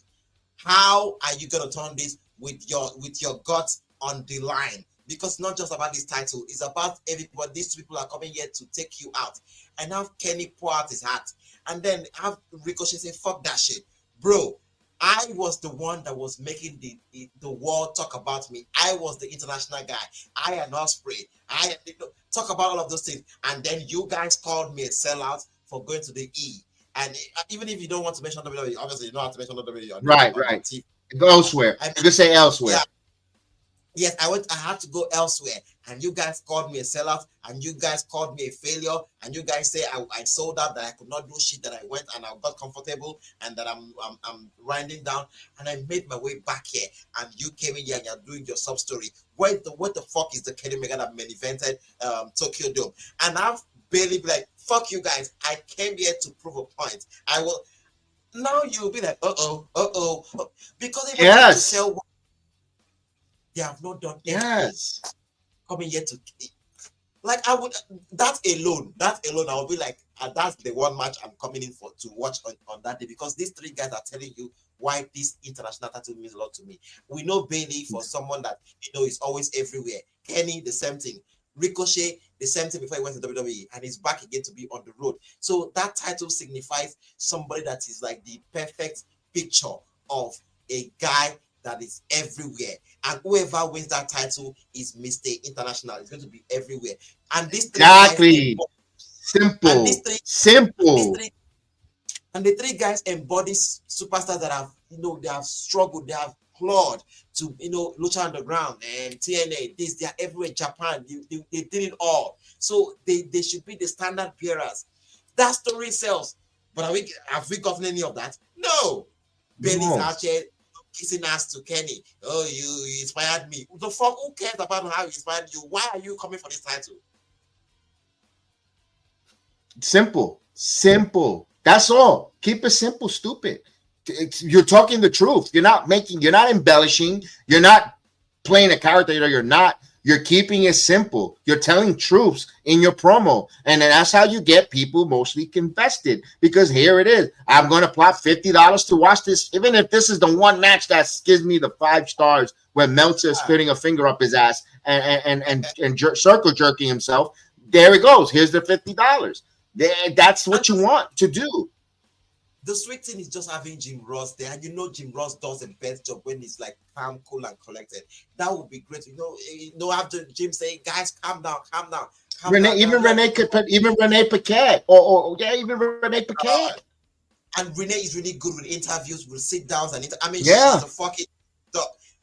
Bro, what would it take you to have a cameraman, a microphone, 3 guys, and 1 interviewer, or one, somebody to lead the charge? Simple. In a room, right. You can get that done. Empty arena. Before the show starts, they were in the ring, 3 of them. Yes. So no one hijacked. So the fans don't hijack the show. Yes. Yeah. But no. Everything has to be copy and paste. Everything has to be. It's crazy. Oh, but but they don't do because that's part of that takes production meetings, and the company don't do production meetings. People don't they can, God forbid, you know what I mean. It's a little it takes some to get that little early to do a little production meeting and stuff like that, and they God forbid they got to have the last piece of catering, they don't do that. That doesn't work. That doesn't work for them, brother. That doesn't work for them, brother. All right, let's talk about something that's not working these days. It's the Chris Jericho had a Ring of Honor champion. Chris Jericho is with the rest of the Learning Tree group. He's telling Big Bill and Brian Keith they need to prove they still want to be part of the Learning Tree. They need to do something that proves that their things are getting over and resonating in their head. So Jericho's challenging the Brian Keith and Big Bill to, what are the lessons I'm teaching? Are you listening, or are you just here riding my coattail pretty much? Then Jericho tells Bandito that he has the Master Gravity's grab. He's got the Mask of Gravity. Well, you could buy that on AEWshop.com for $69.99, which is fine. But the one he really wants is Bandito's mask. So I guess Jericho doesn't want to pay another $69.99 for a piece of cloth for Bandito's mask. But he says he's going to do that and humiliate him in front of his family again, in front of his mother again. And he says he knows Bandito wants to win the Ring of Honor title championship again. And he offers a title versus mask match. I put my piece of title, your stupid mask, and we'll do it at the pay-per-view Dynasty. Why are we having Ring of Honor title matches on this? I mean, this, first of all, the card should be simple, not convoluted with too many unnecessary matches. And now you're adding the Ring of Honor title with Chris Jericho. Don't they have their own show? Don't they have their own Ring of Honor that only like 10 people buy $10 for? Can Jericho defend that title there? Does it have to be on this pay-per-view? Or could you put that on 0 Hour? That better not be on the pay. That better be on 0 Hour. Oh, Chris Jericho on 0 Hour? Come on. I mean, Kev, I did the painstaking job of watching AEW Collision, Slam Dunk, night 1 and night 2. Oh, and my God. On night 2, I'm so sorry. Yeah, come on. I mean, somebody has to do it. Somebody has to watch it. And I saw the incredible promo segment between and Jericho and Bandito. And bro, it felt as if I was watching something like I was to wake up and I'm like, it's pandemic. It's like, what am I watching? It was so bad. But the funny thing, I love that. You could not take your eyes off it. It was just so it was so bad, so good that you were like, let me watch this train just get wrecked. And I'm like, it looked like great. It's like The Room. Oh, great. I recommend you to watch the movie called The Room, and you know what I'm talking about. Okay, it's like Chris Jericho. It's the great Chris Jericho battling with who? Bandito is good in the ring. Don't take me wrong. I mean, come on, it's part of the brothers that are doing great job out there. But I'm like, arguing over a max, bro. The part that like literally took me out was when Bandito snatched the max from Jericho, and we had a crowd pop. And he ran, and he did not even go. He ran away and leave. He stalled a bit right there on the stage. And bro, do you know what happened? Tony Schiavone exclaimed, "What a moment! Hey, now in the great." I was like, "Holy shit, bro! Did you know what I just watched?" He said, "It's a moment for a guy to snatch a max for goodness sake, that is brother's max from Chris Jericho, and it's like, what a moment! Like, as if it should be one of the top 5 moments in AEW history." I'm like, shit, is this what we've relegated ourselves to? Is this what we like? It was just so bad. And to now transfer that, I thought we were going to leave it at Collision, and they brought it to Dynamite. I'm like, oh shit, we have this on Dynamite too. And I'm like, Chris Jericho, Max versus title. Why? For a Max that you could buy on AWShop.com. Like, what? I made your sister cry. I made your for a middle of the road feud. For a middle of the road feud. And Tony said, listen, here's a great one because it's gonna get better with the learning tree as we move. Let me move on a little bit here. I don't want to, because it's Saturday night. We got the town is hot, and we get going here because we head now into the ring because we're gonna hear MJF's respond. We head to the ring where MJF's theme music hits. MJ comes out to a chorus of boos. He enters the ring running down the St. Paul crowd before calling out MVP to give him an answer. He's what he's looking for. MVP comes out and the crowd's chanting, "We heard people." Now that was a nice spot there. We heard people. We heard people. I always try to show platform support and love. Thank you, Tony.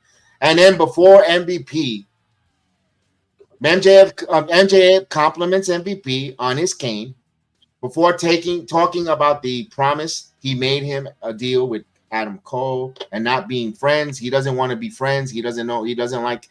He already was burned by Adam Cole, referring to that about the friendship crap. But he knows that MVP doesn't do the friends. He's in there. He wants to do business. So he tells MVP that he wants to do business with the Hurt Syndicate. Before he extends his hand, the music hits. Here comes Bobby Lashley and Sheldon Benjamin comes out. The tag team champions enter the ring. Bobby extending the hand, but not shaking Mac's hand. Instead, tell him to hand over the card. MVP looked shocked, looked shook.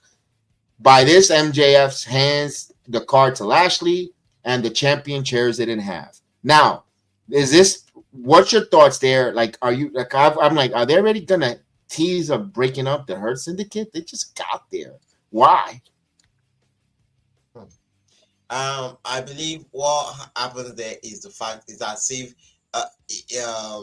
MVP is obviously is the manager is there, is the one handling all of these things, and he's trying to do what's best for them. He knows for sure that MJF is the biggest thing in that company, and he wants the best and biggest thing from that company on his brand and the hot business, obviously. But obviously, Lashley and Shelton will take no account of that. Like, bro, I mean, come on, you just sent us for vacation last week, and we saw you try to crack a deal with a scumbag, and come on, and now you're trying to get him in.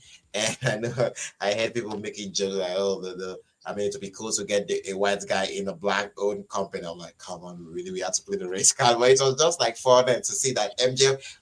For one, I thought MJF was going to accept the deal, and it was great. I'm like,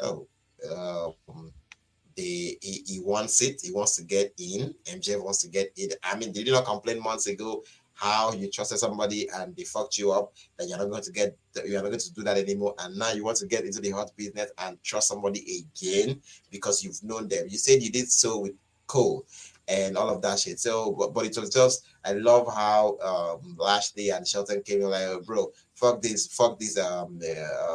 vacation. P needs to explain to us what he's trying to do with MJ. Like, why would you want, of all people, why would you want him?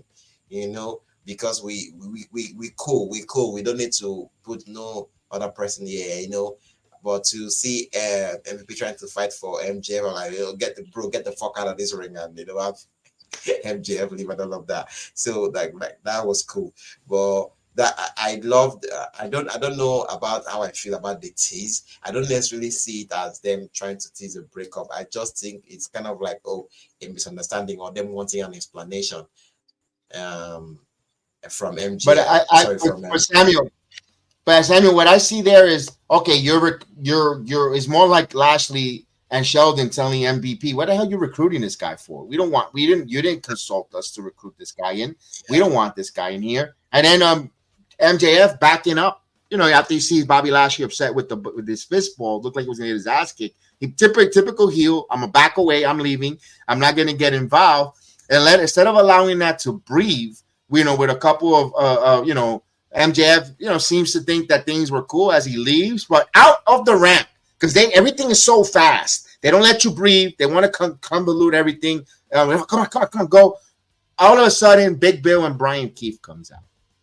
Oh, there we go. After a couple of verbal jabs, an exchange between Bill and MVP, where MVP cooks the big man totally. I mean, my goodness. Addressed that he's never been pinned or submitted or lose those titles, taking shots at Ricky Saints because he says I never lost or got pinned for these titles. It was the other guy. But you're part of a team, you asshole. If you're there's no I in teams. And the jabs continue. MVP and the tag team leave the ring, confronting the two men on the stage. Bill says that he's going to invoke his rematch clause with his new partner Keith, but MVP tells the pair to go out and win another match because he's not accepting the challenge. Go and then come back when you actually win a match against someone. I'm like, what the fuck is this? It was like MVP cooked the big guy. Bro, I was watching that and I literally wrote on my notes here.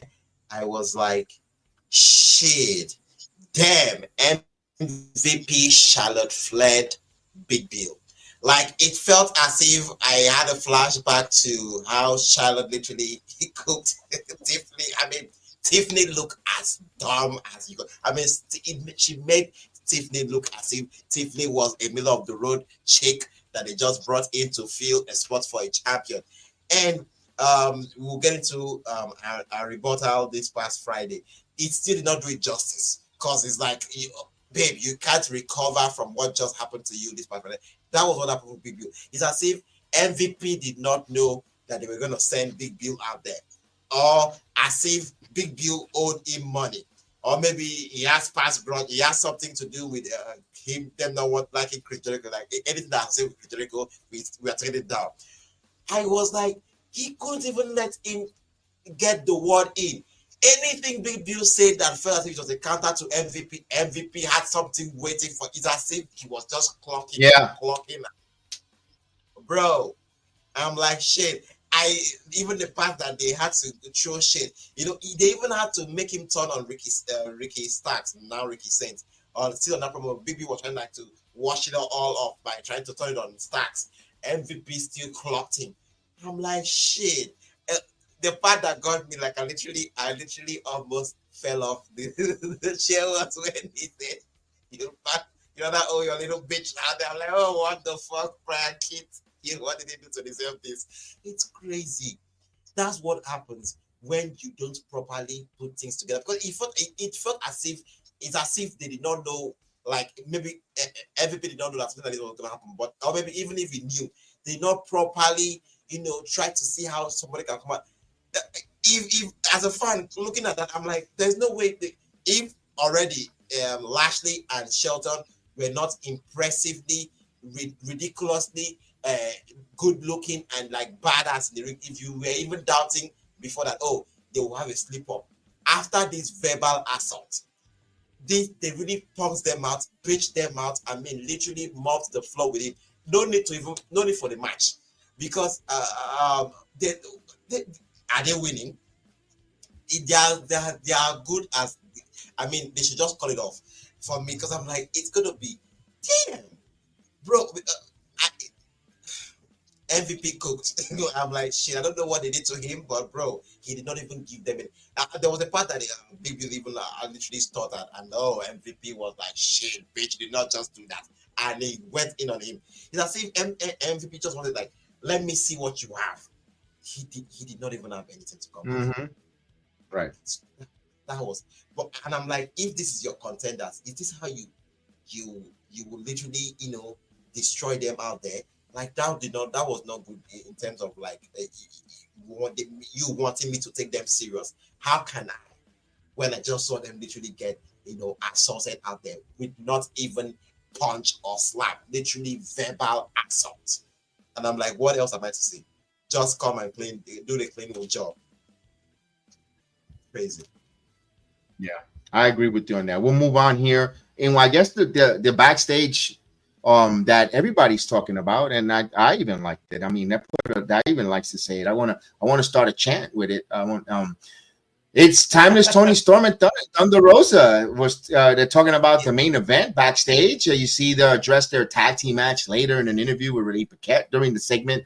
Also coming up, Thunder Rosa is interested in challenging for the title that she never lost officially, but Tony Storm insists that they need to focus on their opponents tonight, as Megan Bayne and Penelope Ford, in the honor of Jody Janela, are told to look out for the team of Thunder Tits. Oh man, so that was great there. Tony Storm, they got to put that on a t-shirt. I want to hear the arena, all 2,000 people chant Thunder Tits at once.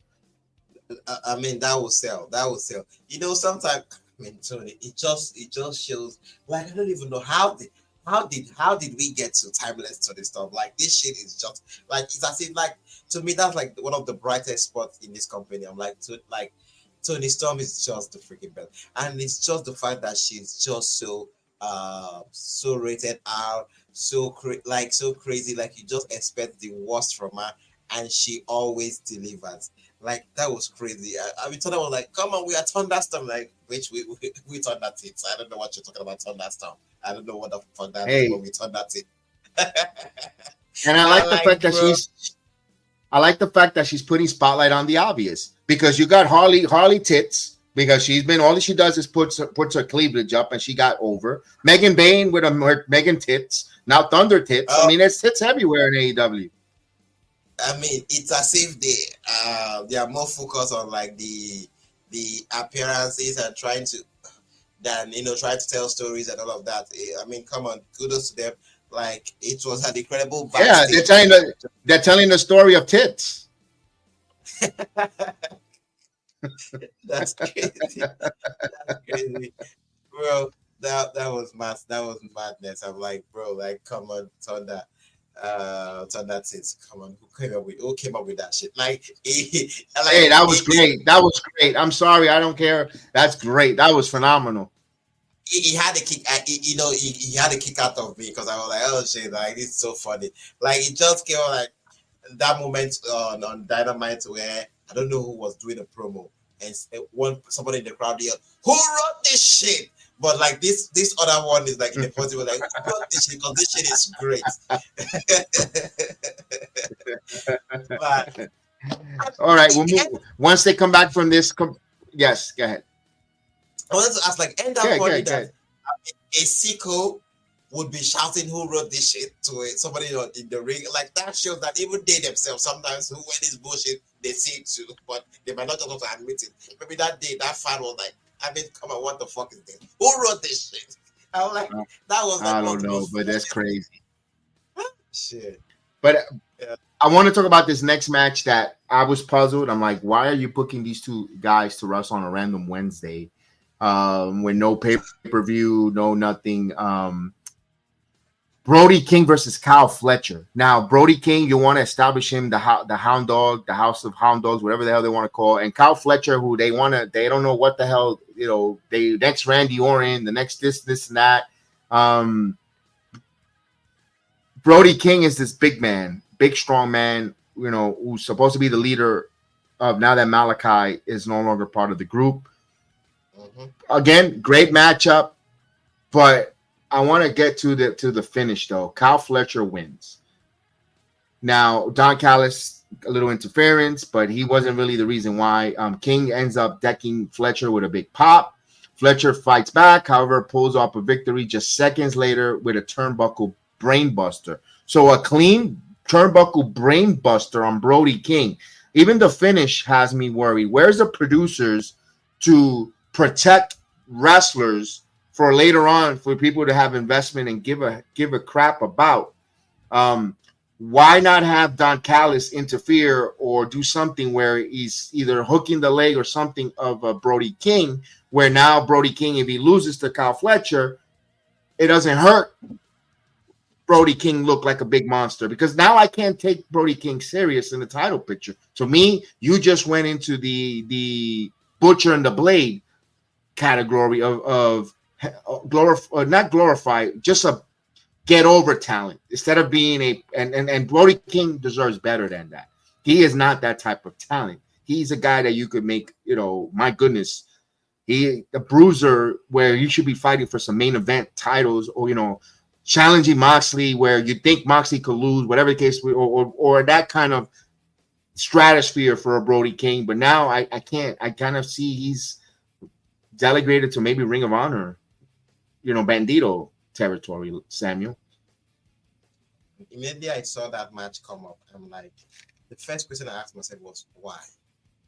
It's not because I don't want to see Kyle Fletcher or I don't want to see a match with the but I asked myself, I said why, and I wrote down here. I was like, there's no doubt what they would bring to the table as wrestlers in that ring, but why can't they do more with their character? What about storytelling be done? Should we I mean, come on, it was just so, and I'm like, you just, Malachi is out of the picture, where Julia Hart is fending for herself. You where the fuck is Buddy Matthews? So I'm like, their leader is out. Where is the story where they should feel pissed, like, oh, he abandoned us, oh, he left us to perish in hell, that's why we are now hounds of hell. We are going to take all of this anger, all of this anguish, all of this pain that we are feeling, we are bringing hell because we are the hounds of, like, we need them to show you why you should care about them. And that aside, Kyle Fletcher, dude literally almost died with Will Ospreay few weeks ago on a pay-per-view that had people question the match. It was they literally dirtied the entire match because those guys poured themselves out there to entertain California, Us. right? And everybody. Now, Osprey, obviously, Osprey was the one that came out victorious, so he would be doing things with it. They are trying to still do follow up with him. You needed Kyle Fletcher to do something with what they did with Drew when Drew finished that. When Drew finished that battle with Punk after the Hell in a Cell match, you saw how they slowly transitioned him back and is where he is today. Was that it? He just came back that day. And the next thing you're putting with somebody that we are also trying to figure out what he wants to do next. And you're putting two guys that are in transition. Or two guys, yes, I would say because Kyle Fletcher is just living a feud with Will Ospreay, one of the best stars, or one of the guys that should be the future of this company. He just finished a feud with him. Brody King is literally recovering from the aftermath of what's going to happen with them, with Malachi Black now leaving. Like, these are two transitional guys trying to find their foot. Was it wise to bring two guys that are trying to find their foot together to come and fight? And the crazy thing was, like, if you look at the size, I get the grit, I get everything you want to tell me on Kyle Fletcher, but putting that size together, like, it doesn't make sense. And the worst thing is the way they finish. I mean, come on, you need to tell me that he's so believable enough that he carried that big man. That man is so huge, and I'm like, I know. A brainbuster suplex. Clean, no shenanigans, clean. So yeah, what's the follow-up going to be with Brody King? That's why I said he looked like a butcher. Like I feel like he put him like the Butcher and the Blade. Remember the Butcher and the Blade? They were two big tag teams. I don't know if they're still with AEW, but they were a team that, you look at them appearance wise, like, yo, I don't want to mess with these two guys. They're big and they're strong. But then when you saw them in the ring, they were not enhancement talent, but just below, just above that. Like, they'll win some matches here and there, but they were, when you saw them, they weren't going over. And that's what I'm feeling with poor Brody King here. But then we get going on but that doesn't stop there, because after the match, Kyle Fletcher celebrates, because nothing breathes in AEW because they rush everything. And then before the celebrated win here, and Mark Davis goes after Brody King. So Mark Davis comes out. Not only that, he starts beating on Brody King. So you're expecting Buddy Murphy. All right, here's his partner, his member. No, it's Captain, I gotta save everyone, Mr. Powerhouse Hobbs. Now, I don't know, Powerhouse Hobbs, you see him helping the Luchadors one week.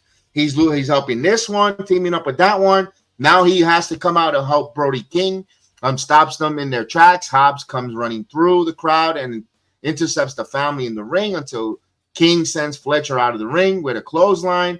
And of course, we hear that break the note, and with total chaos was going on when the show returns from the commercial break. So they fought through the whole commercial break, all the shenanigans. We see the madness unfold.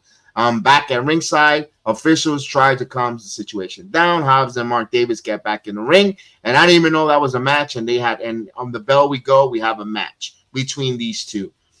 Power Hobbs gets the better of the things, nearly driving Mark Davis straight through the mat en route for a quick 1-2-3 victory. Not only that, then you job Mark Davis out. Couldn't you have Mark Davis? If you were going to job Mark Davis, you should have had him lose to Brody King and Powerhouse Hobbs versus Kyle Fletcher, where you could have Don Callis help Kyle Fletcher dirty get a victory. Wouldn't that have been a little more different? I'm not saying it would have been the greatest either, because then you would still be in that same situation. Because what about Powerhouse Hobbs? So I don't know, Samuel. Sometimes they book themselves to a corner because they'll put this shit on pay-per-view. They'll put this match again on pay-per-view. How did we get from Mark Davis months ago coming back and telling Kyle Fletcher, fuck you to your face because you abandoned me, you do this, you did this, and now he's supporting him, now he's in the family with him, and let's not even get into that because someone will come and I'm like, oh, they told the story, oh, well, we don't give a fuck. You literally showed us how Mark Davis was a monster. Like literally, he was one of the best things from the show last week. People were praising him. Oh, Mark Davis looked good out there. Oh my goodness. Yeah, the way correct. Like, and how do they follow up all of that craziness from all he did last week by having him lose to another? You know, I'm about to say something rather. Another loser in Hobbs. What have they done with Hobbs? Now it gets you to think a lot about the big men in AEW, all of the big guys. I can't find one big guy that has been consistent in being booked so good, like year in, year out. No. Like you look at them, I'm like, we don't have one. I mean, they wasted the resources with Mother Hawk. What's the name? Mother Hawk, Lance Archer. Archer. They could not get Wardlow to the next level. They could not get Powerhouse Hobbs when it was hot. Every single time he start and hot and cold. He literally came back from injury and they slaughtered him immediately with Moxley. They buried his ass and now he's on collision with the Luchadors. He's on. Come on, what does this win do for Hobbs? Mark Davis needed this win more than anything. What does this win do for Hobbs? So for him to go back to collision this Saturday and do something with the Luchadors again, it's crazy. Yeah, it's crazy. And I'm here just to talk as a fan, to analyze as a, because you are the one that go to work every week to put on a show for me as a fan of your product. I'm the one that gets to sit back here and digest all you're giving to me. And why is it now not okay for me not to say, oh, I like that, oh, I not like that? Now if you say you like that, you say, shit, that shit was messed up. Oh, why did you watch? How would I know it's good if it's going to be good or bad if I don't watch? And why should I not complain because it is this company? So it's just so crazy because, like, look, the track record is there. Everybody can go check them up. Which one big man that has literally been where is one? Can they bring out one like, oh, for consistently 1 full year, this big man reigned, or two years straight, this big man was a pivotal part of this company? Can we prove one? Instead, start and stop. It's just so crazy. I can't wait for tonight. Let's see what we are going to be offered on Collision. If we not have Hawks come running around with Commander and Hologram. Let me before we move to the next thing. Let me ask this with the big men. I know people say this. Why do you watch if you're gonna shit on it or you don't like it, all that? Because you love pro wrestling. You know, I'm gonna be honest with you, it's not my cup of coffee. I'm covering it because we are a wrestling show. Samuel watches it. Chris watches it. They enjoy this product. Listen, so why do you eat? Because you're hungry. Why do you watch wrestling? Because you enjoy wrestling. It's the same thing. You go to a restaurant to eat because you go to the restaurant not because you want to go in there because it was the hot thing to do, because you're hungry. You want to eat something. You want food. You want to watch wrestling. You want to watch AEW because you love wrestling. You want to watch wrestling. Now, if sometimes your burger doesn't taste good from McDonald's, it sucks. You tell someone, hey, this burger doesn't taste good. When the wrestling doesn't good, you'd say something. WWE sucked. Monday Night Raw wasn't so great. It was underperforming. You know, you could. It's easy to say that. It's easy to be okay to be vocal. If you don't like it, you know, it doesn't mean that you have to eat it. You know, you went but you're watching it because you're a fan. You're gonna watch wrestling. It is what it is. It might not be your cup of coffee, but you wanted something to consume, and it was wrestling. All right, we'll move on. I'm not gonna go. I'm gonna leave. There was a backstage with Nick Wayne, Mama Wayne, and Kid Saban. This is a whole storyline that I don't know where the hell. It kind of seems like they're going to make Christian get turned on by the patriarchy. It looks like they're going to turn on him because they're gonna repeat. They're gonna properly execute the right plan, and they move away. I'm not going to put too much stock because when it comes to storylines, 1 week is one thing and the next week they do something different. So we're just going to have to wait and see what happens to Nick Wayne, Mama Wayne, and Kip Sabian and the group. You know, they want to put storylines and they want something for you to get invested emotionally. But when we just finished complaining about the other stuff where they should put some emotion for us to get invested, meanwhile, this storyline, they're trying to, they kind of force feed you the wrong things. Like, okay, all right, if you're going to have a storyline, make it make sense. Why is Nick Wayne going to turn on Christian? But we'll have to just wait and see why. He's just fed up with it, whatever the case was. Now they're teasing Swerve and Hangman Page. Oh, by the way, before I read about this about Swerve and Hangman confronted, I just want to declare I'm declaring myself for the Owen Hart tournament. I'm going to declare myself for the Owen Hart tournament. Yes. Okay. So as the show starts, Hangman Page is backstage with Renee Paquette. I asked him about the Owen Hart, and he was very fired up. And Swerve Strickland gets right in Hangman's face. Hangman calls Swerve a bitch. This segment was sponsored by the word B for bitch. What they said it 6 times. And he doesn't back down. Prince Nana runs up and tells Swerve that they don't have time for this crap.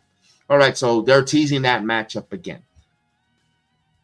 We get another sit down. So I kind of appreciate the sit down, but maybe that's why they didn't do the Kenny Omega, because we didn't know in the end of the show or later on in the show, they put a lot of different sit downs. And then people would have been complaining a lot of sit downs. But but do we really need the Swerve and Hangman sit down backstage? Did we need that one? It really didn't need it. That could have waited for another time. They didn't need it Wednesday. They could have done what we said earlier. But here's another sit down. Tony Schiavone, uncomfortable sit down with Rated FTR. Now talking about their neighbors, how much they help each other take the trash out. Whenever one takes the one recyclable bin to the curb, the other one takes the other garbage out for one another, and they make sure the lawn is taken care of. And if Dak Harwood needs a cup of sugar, he goes next to the Cope family, and they give him a cup of sugar, vice versa. But yes, and eggs is so expensive. So now, hey, we got an egg. They can't share eggs because it's too expensive right now. But they're talking about that they're going to, why not go after the tag team titles? Because Dax Harwood says we were too big. We put that on the back burner. We didn't want to go after. We were distracted in going after tag team titles because we weren't helping you, Cope, and you didn't beat Moxley. But then Adam goes, why don't we go after? Here's the great light bulb idea. Why don't we go after the trios title? There's a title we could win. And let's go get it. Instead of and Cope interjecting himself. At the end of the day, it looks like they're going to go after each other. They're going to go and they're going to beat each other up. One of them is going to turn. This is all over. This is Judgment Day 2.0 again, where they're going to kick Adam out. He's going to get kicked in the balls. He's going to get Dominic Mysterio, and copy and repeat. We've seen this SummerSlam 3 years ago, Samuel. And I hope they put the chair piece in his mouth like they did when they took him out of Judgment Day. Sakev, I sat there. I was lying down. I laid there and I watched this, and I'm like, this company always do a great thing. And one of the best things this company knows how to do is doing good things backwards.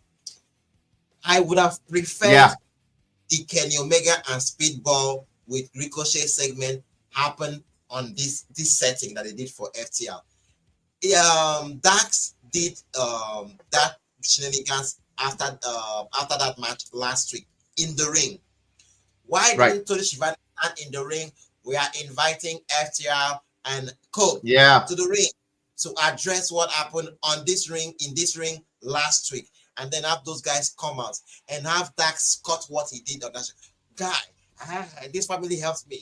Good point. He helped me, and then have Cope have this emotional dream like, bro, you got me so worried, you got me so pissed. I was like, why would you not want to talk to me after that match? You know what we did all to get here. I'm like, I'm so done. I'm tired of. I don't want to think about this. I don't want us to go about this and all of that. Let's just put all this energy in making sure that we make them pay. Let's go for the trios. That's and then have them, try to shake out. It would have been better there. Having those three guys sit there. I bought egg, when my lawn was, bro, who wants to hear that shit? You know what? Good point. You know what? Very good point. Very good point on that, Samuel. Excellent point on that. Yeah. It felt so fast. It felt as if it was as if talk about rumors about Copeland, being so knee tight on his. What if maybe Copeland saw the shit if there was even a production meeting. Oh, they can Omega and this will be happening backstage. No, I want that backstage. Give it to me.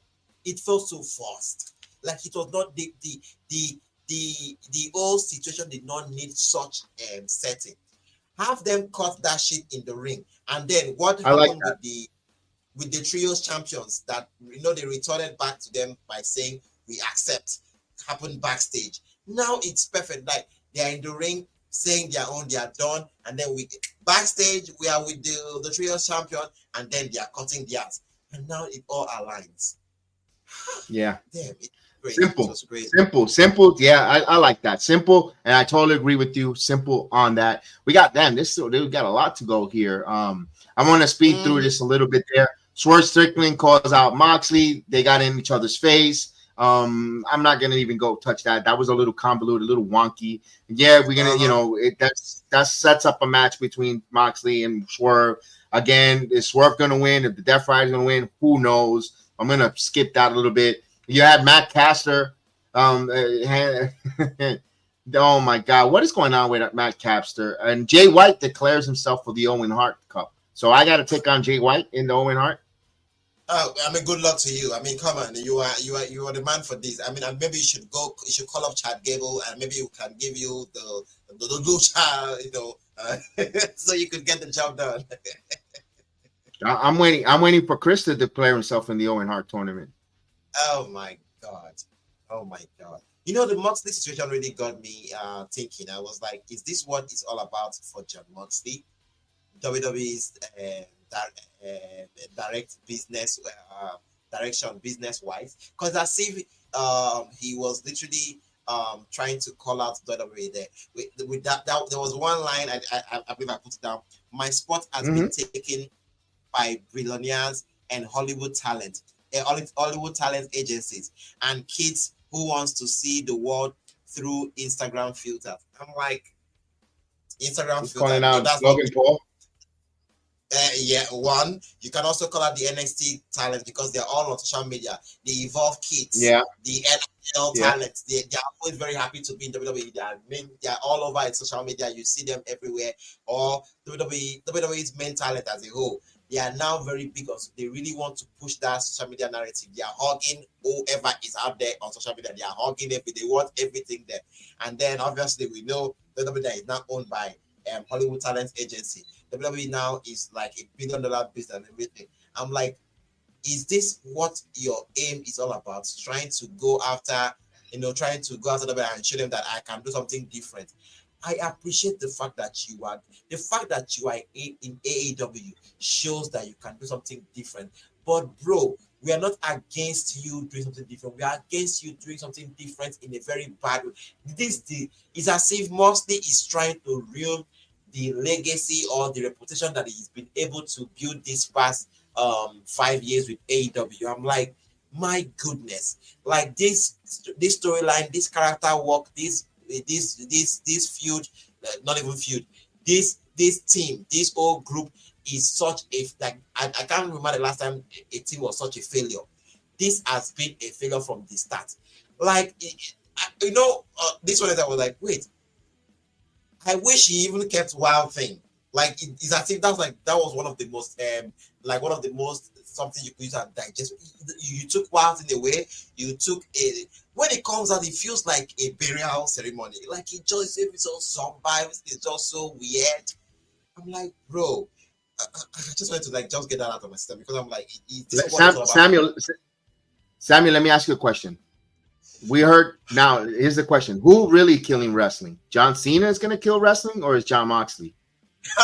leave the job, the killing, the burial, the ceremony for John Moxley because he's doing a great job. Cena ain't killing shit. Cena doesn't know how to kill shit. Maybe you can keep the burial for Cena, but the job of killing and making sure that it is really dead, leave it for Moxley. Is a great job at it. I mean, yeah, I had to ask that question there. I mean, my goodness. All right, so we'll move on. Yeah. In a match, I don't know why they gave us this match. Top Flight versus Alex Finley and Devin Knight. Is this enhancement talent? What was Homecoming? Okay. They need to give that pop. They are St. Paul Twin City kids. You know, they need to give them that shit. I'm like, what was that shit? I mean, keep the shit in college. Couldn't you start that in the beginning, the first match, so like that the crowd is excited for the hometown crew? You know, when I say this company do things backwards, it feels as if you are trying to throw dicks at them. Like you had hometown talent. Obviously, they are collision people. You brought them to Dynamo because we are in their city and all of that. You should have started the show with them. There was no need for that shitty Christian Blake shit. You should have started the show with them, and then with the crew out there, with like everything would have been just so crazy. I mean, come on, maybe bro, like it's madness. Well, I know they told us that Will Hairspray will be back next week in Peoria, Illinois. They showed a video package. They'll show a video package, but about Will Ospreay that he's returning for like okay. I mean, like you said, they do things backwards here. But then we get a match: Mark Bristol versus Tenoshi Takeshita. Mark Bristol, we know Mark Bristol is really good. Let me ask this question, and I don't want to sound insensitive, but when does the sympathy love for Mark Bristol wears out? Because they're not capitalizing. I feel like he's just now a wrestler to get old guys over. I didn't expect him to be Tenoshi Takeshita because it was just a match. There was really no build. You know that I didn't expect him to win. There was no investment. Takeshita wins, who's the best wrestler AEW has on that whole roster, and I even say it better than Will Ospreay. I think Takeshita is the total package without the microphone skills. I think Takeshita is. I think highly of Takeshita. Bro, Sir Kev, I sit here and I kid you not. Like, if there's one guy aside from Powerhouse Hobbs that I'm just praying, oh, how can these two just leave this company, because at least he can. I'm not saying WWE will do a great job with him, but maybe he can go elsewhere. And because I'm like, he's just wasting away. Konosuke is one of them. Boy is so good. Boy is just so good. And one thing with Tony, he likes doing things that he feels nobody else will do it. I'm the only one that can do it. I mean, can we cut this shit with Matt Briscoe? It's been how many years? Hi, Tony. It's been how many years with all of this shit? Like, I mean, I immediately I'm like, Konosuke and Matt Briscoe. The first thing I asked was why, and I knew for sure that match is losing. I'm not gonna lie. I kid you not. I was like, I'm not interested. Like, I literally did not watch that match. I just wanted to know who won. I just checked the end. Okay, he lost. Good, fine. On to the next. What next? I'm like, bro, we need to see what direction we need to go with him. He needs to be fully integrated into this company and stop with the sympathy stuff. It's crazy. And then you have Tony Schiavone say, "Oh, the best moments in AEW history." Come on, shut the fuck up. All right, we'll move on here because a big AEW trio showdown is set for Dynasty. So we have a big trios: the Death Riders, Codio, Wheeler, Useless, and Pac respond to the challenge against the rated R FTR. They're going to accept it, and it's going to be at Dynasty. So trios champions. And speaking of trios champion, the reports came out that Saraya is no longer with AEW, so she is no longer part of the AEW roster. Good luck to Saraya. She's still the undefeated trios women of all time. Ask Xavier Woods about that. But we move on going forward here. I knew you would get that. I knew you were going to get that. MVP. Right. I'm not Soraya's at the MVP of that trios, but MVP was talking to the Hurt Syndicate joining MJF. Backstage, we see the Hurt Syndicate discussing MVP's offer to MJF. Lashley says he doesn't like the guy, and Benjamin points to Maxwell Jacob Friedman's reputation, but the three eventually comes to something of a concentric situation as we cut away. I don't know what it was. I don't know what it is, but to be continued when it comes to the Hurt Syndicate going forward. Here we go. Main event time. Timeless, Tony Storm, and Thunder Rosa, better known as Thunder Tits, taking on Megan Bayne and Penelope Ford, the Janela Girls. So the Janela Girls versus the Thunder Tits. When we come back, the Minnesota crowd comes in, and I wanted to hear, if I want to steal this from Tommy Dreamer, what he said, if Tony Khan should purchase the licensing for Thunderstruck from AC/DC and put Thunder Tits, or just Thunder and quiet it down. I could hear the crowd. I could hear all 2,000 people in attendance saying Tits when they say Thunder. And I can see that, and I popped when he said that on Busted Open. I got to give him credit, unlike them that steals a lot of our ideas. I like to give them credit with it. Thunder Tits, that was a funny sound. The bell rings, back and forth. We'll see back and forth, but Megan Bain with the F5 gets it and hits Toni Storm for the victory. 1, 2, 3. Now everyone's complaining and saying Megan Bain has to beat Toni Storm for the world title, or Megan Bain turns to nothing, useless. Because why should you care? Because they kind of rushed Megan Bain to the main title scene. I think Toni Storm keeps the title. I don't think Megan Bain wins.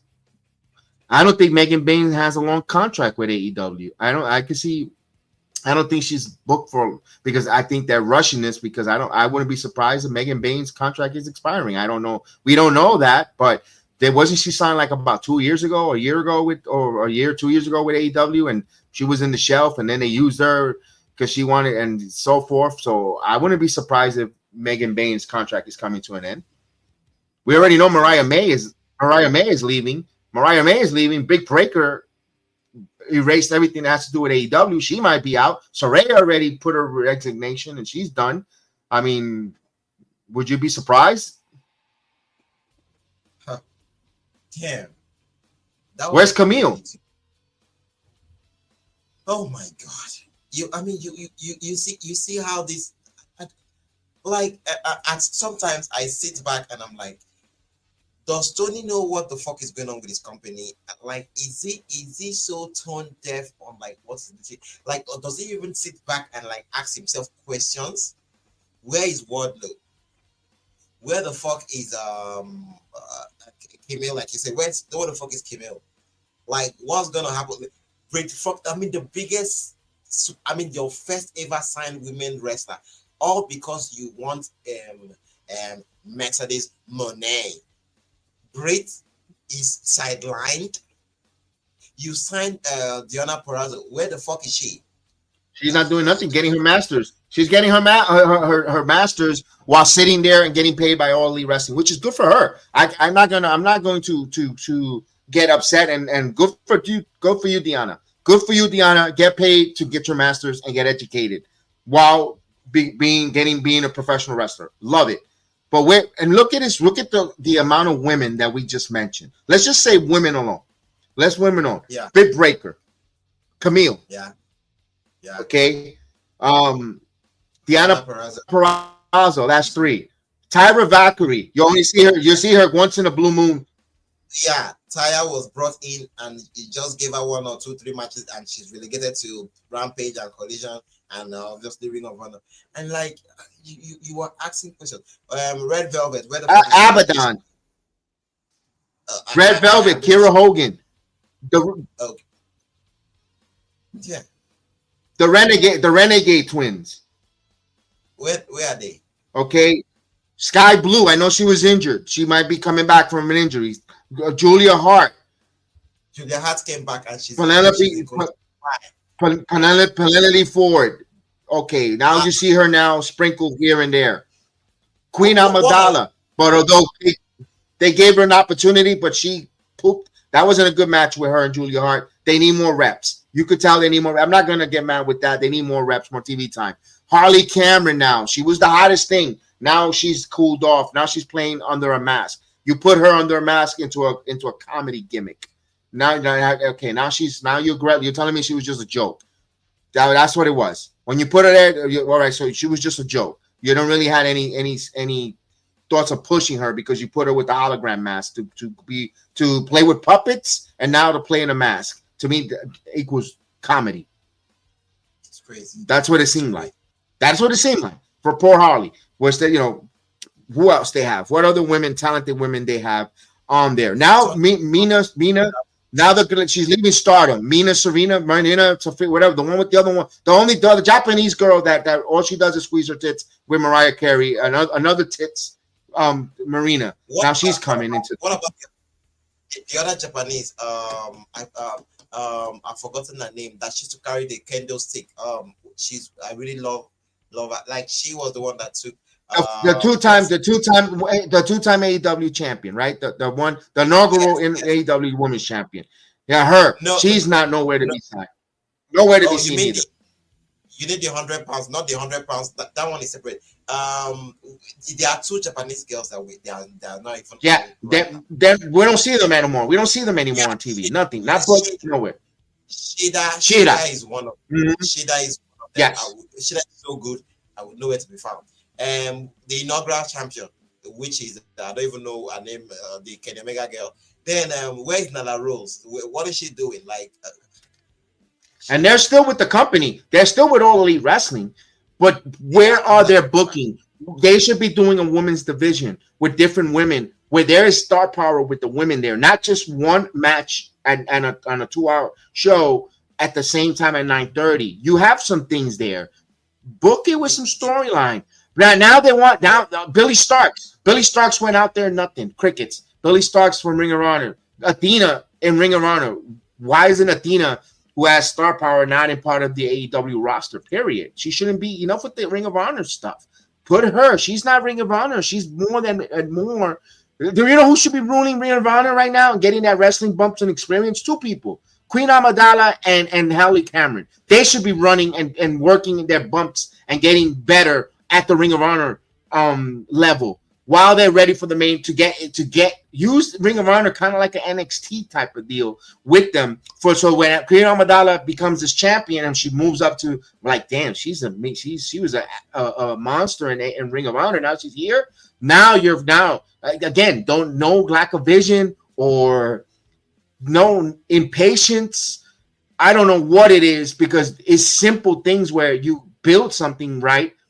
You're gonna things that take time, that you put time to flourish. The rewards are so fruitful, but when you get something simple, you take it for granted because it was so quickly and there was no obstacle, struggle, or great wait for it. And I think that's what they're doing. And maybe Athena winning becomes that. Maybe I could be hypocritical and say Athena wins, beats Mercedes Moné. It'll be so great for Athena. But okay, but then what? Then what? Crazy. That's the question we have. Then what? The crazy thing here is the fact that when you now complain, it feels as if you hate the company. Now Willow is tied up with this shit with Marina Shafir from the Dead Riders. Why? And this girl came back, Chris Statlander. You turned her heel. We didn't even mention her. Statlander, Willow Nightingale. I mean, I'm sorry to cut you off, Samuel, but damn, we forgot to mention those women too. Just think of the uber talented women that we mentioned that AEW has. And I have one question. What was Pepe's Day's job in bringing her in as was she just there to write shit for Mercedes Moné? Is she not for all the women? Is she just for one woman? We should be told. I don't know. What impact can we say, nothing, since woman was announced? These are the things that have been seen. And I asked the question, I'm like, we are all clapping for Billy Starks and everything. Where the fuck was Billy Starks after the show? Like after the no, nothing. No follow-up. You know what? She's back to Ring of Honor. We'll see her at Honor Plus. She lost to Mercedes. She took notes for 3 weeks how to lose to Mercedes, and we never saw Billy Starks. We're not going to see Billy Starks again. And when she was done losing, she went back to where she came from. That's the fuck we have to deal with. And you know what sucks about that, Samuel? Because when they want to put in storyline about a wrestler, you're so conditioned not to give a fuck because you know that they're not going to follow up with it. So when they try to, this is a whole bad thing though when it comes to this company, because when they want to do storylines, you're not going to care about it because you don't trust them to follow up on it and go and give you some consistency storytelling, because they've shown you in the past many times when they want to start, they scrap it, they rip it up, and they want you to have amnesia week to week, and you're like, wait a minute, no, It doesn't make sense. And then you fall out of favor with the company. You get a bad taste. No matter how much you scrape your tongue, you can't take that bad taste out. Yeah, definitely. Exactly. Like it's crazy. And I'll just while you hold up. Hold on a second. I want to make a quick announcement. As you give me a minute. I want to make a quick announcement. Starting next week, this Monday, we're going to have a new program on the show. Each and every morning, we're going to have the Good Morning Wrestling with your host. Yes, the one and only Samuel Lyons. He will be doing a wrestling morning show 3 times a week. Here's the intro clip of it. We'll tell you, it's just like a little bit of a reset break, and he'll tell you a little bit more. And here's what it's going to look like. Ladies and gentlemen, good morning. Welcome to Good Morning Wrestling with your host Samuel Lyon on the Sports Jedi Network Heel of the Ring podcast, your morning fix on the world of pro wrestling. WWE Raw, SmackDown, NXT, TNA, AEW, Evolve, MLP with hot takes, reviews, rumors, opinions. Tune in, let's start your day by getting over and feel the force.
Please hit the like button, share and subscribe to our channel. Watch along with live wrestling events on Heel of the Ring playback app. Follow Samuel Lyon at SamuelEkPay7 on the X app.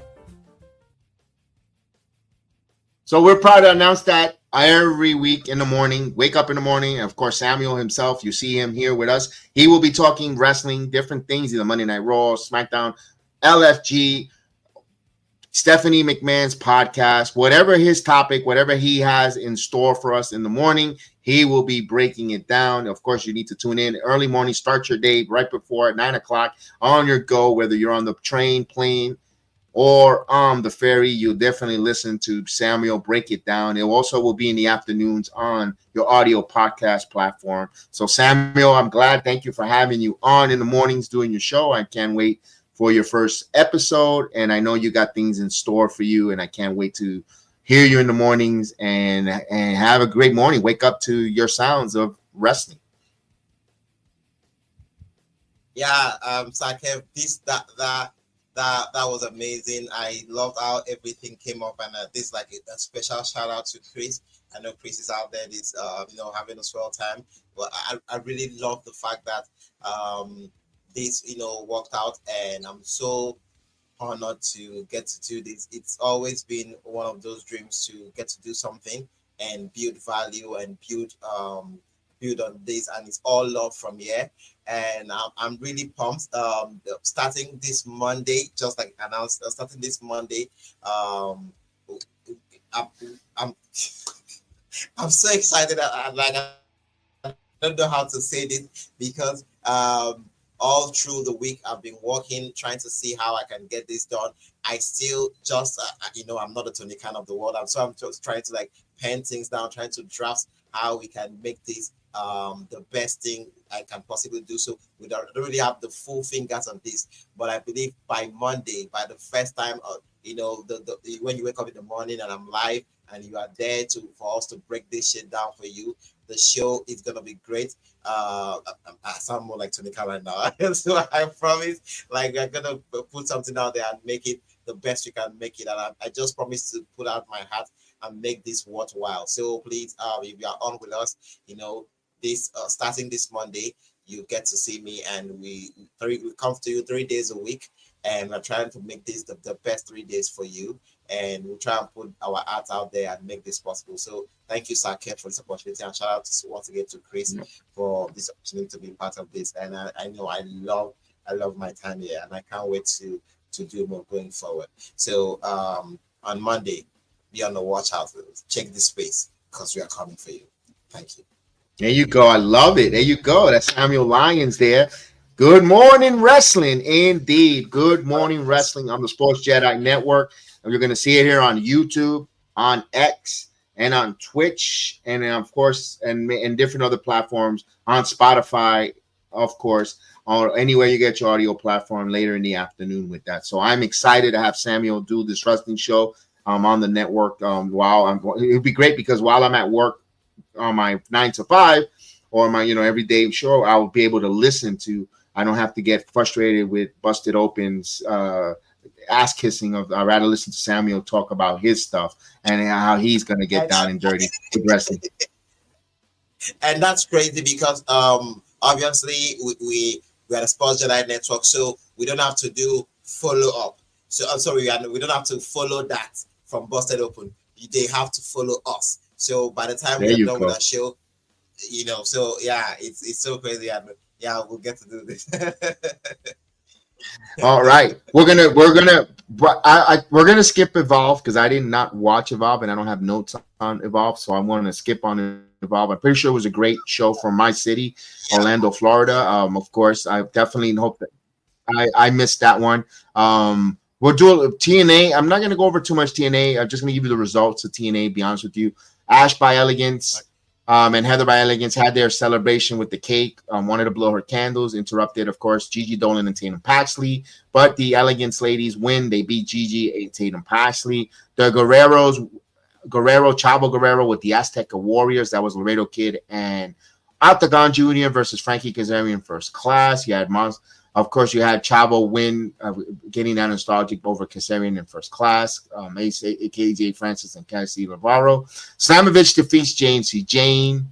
And a pretty good match there. Of course, the one and only Diamante came out at the end of the match. She was brought from ringside, but she got after the match after JC lost. And you saw JC and Tessa look at each other kind of like, okay, they like kind of a mirror twins of one another. I wonder if they're going to be in an alliance whatsoever. But, she has fatal influence. So interesting there how that went off there.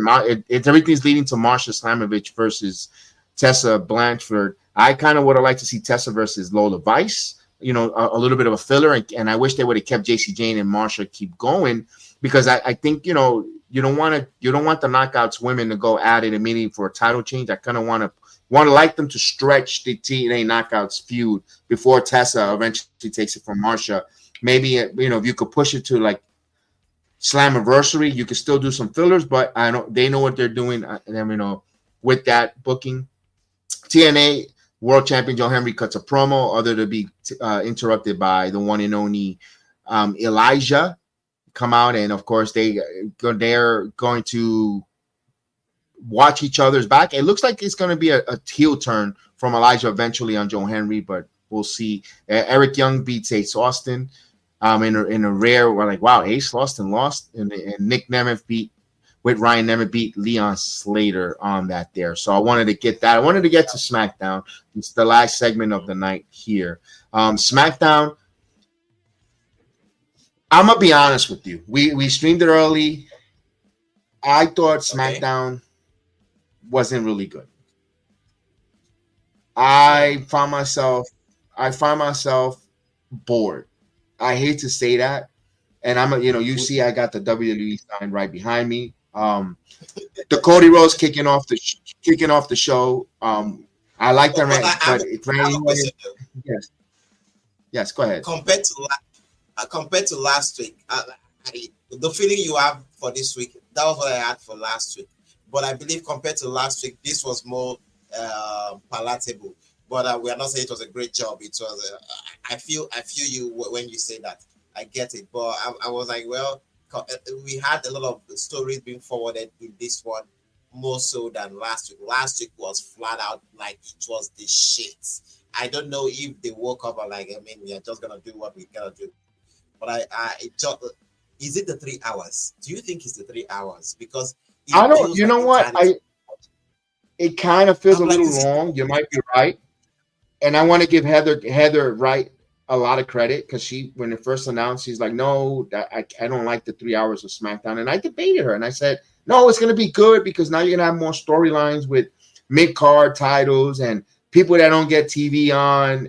It's going to be really good, and we know in a couple of weeks, it'll go back to 2 hours for SmackDown, especially in the summertime, because you're not going to ask people in the summer to spend 3 hours on a Friday night watching wrestling where the weather's so nice out. People are going to want to go out. I've mentioned that before, but I don't know. I felt, Samuel, that tonight, that SmackDown, I just thought, here's one thing. It's like I felt like I ate too much sweets. When you eat too much sweets, if you eat too much sweet, you feel nauseous. If you eat too much candy, you're like, and that's why I felt with the European crowd.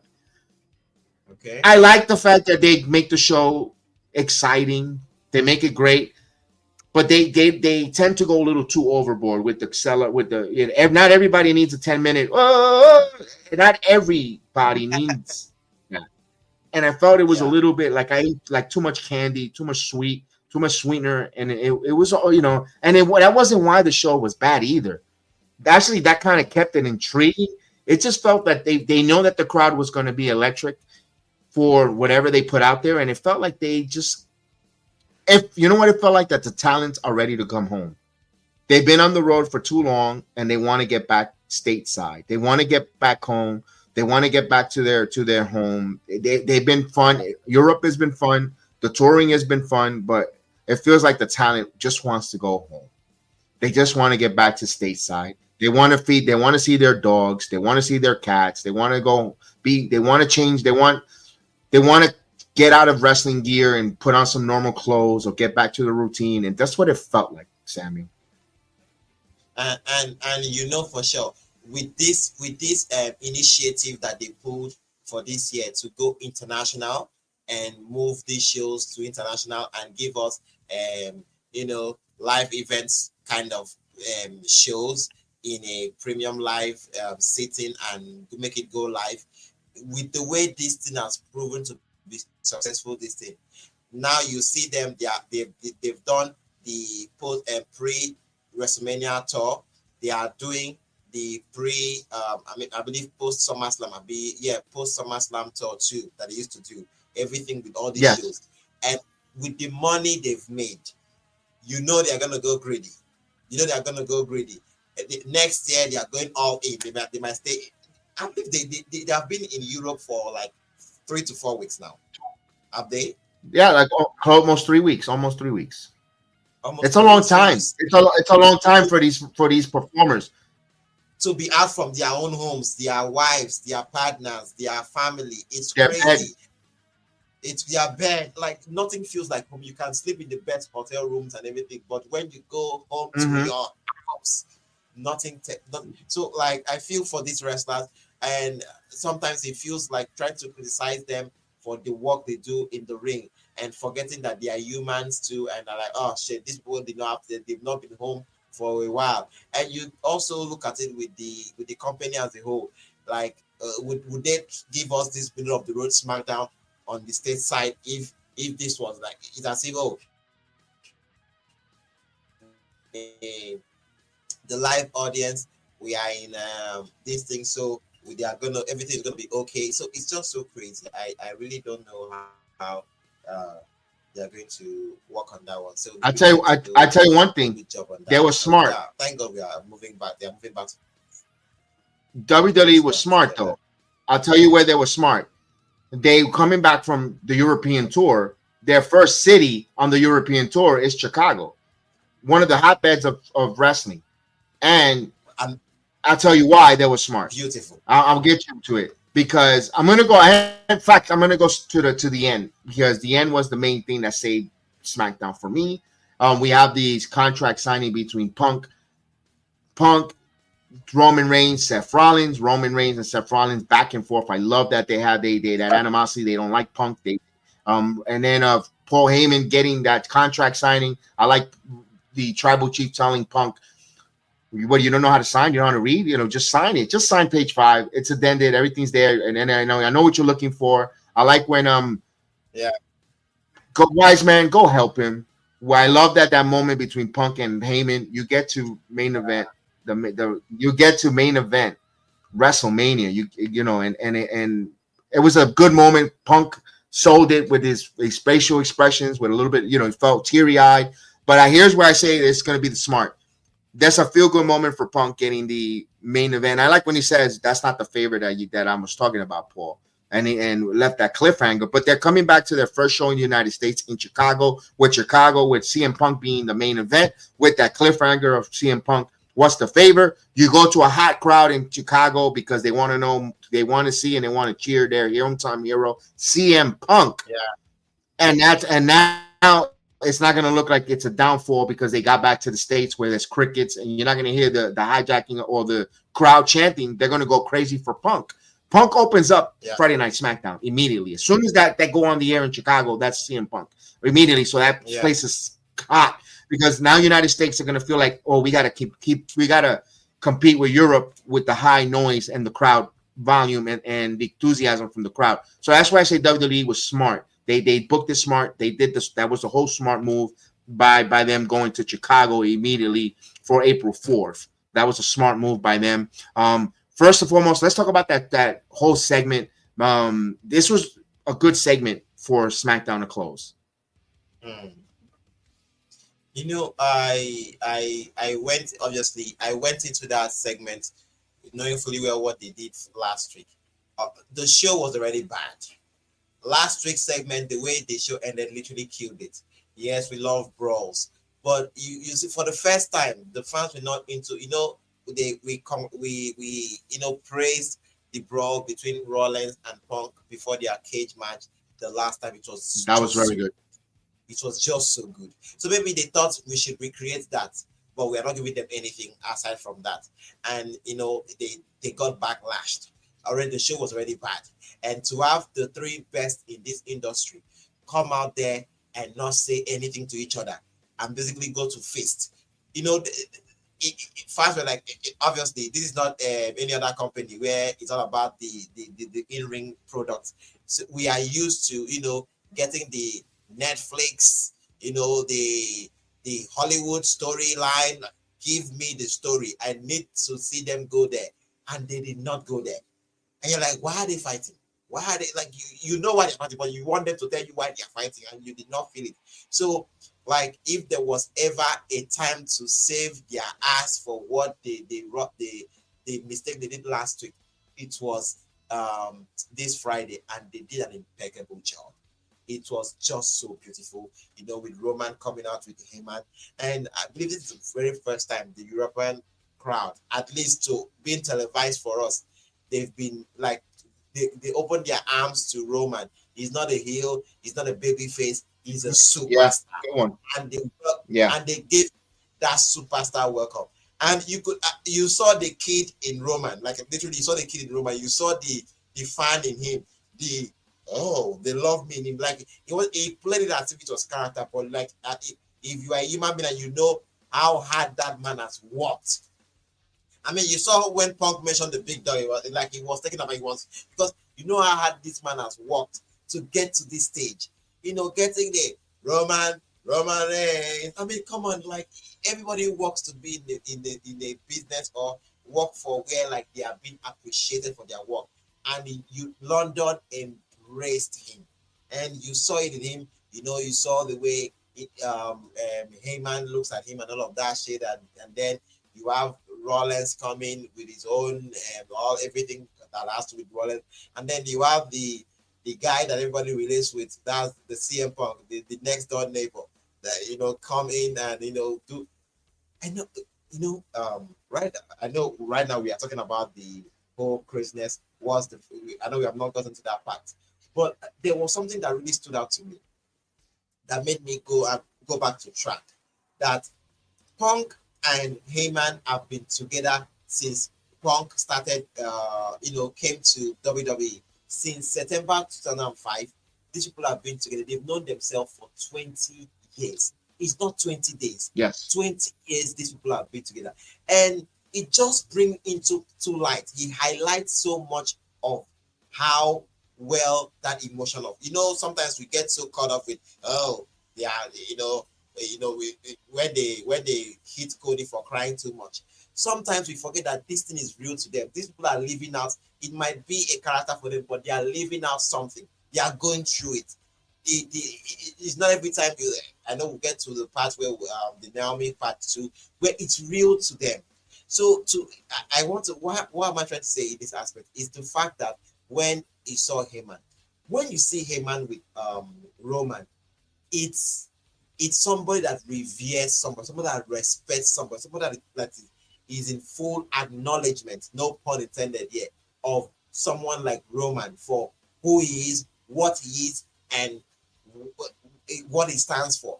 When you see Heyman taken from Roman and you see Heyman and Brock Lesnar, you see someone that is an advocate, like he's a lawyer, he's someone that is hyping, my beast, my conqueror, my 21 in 1, like he's selling you on something that he believes is greater than anything you ever come up with.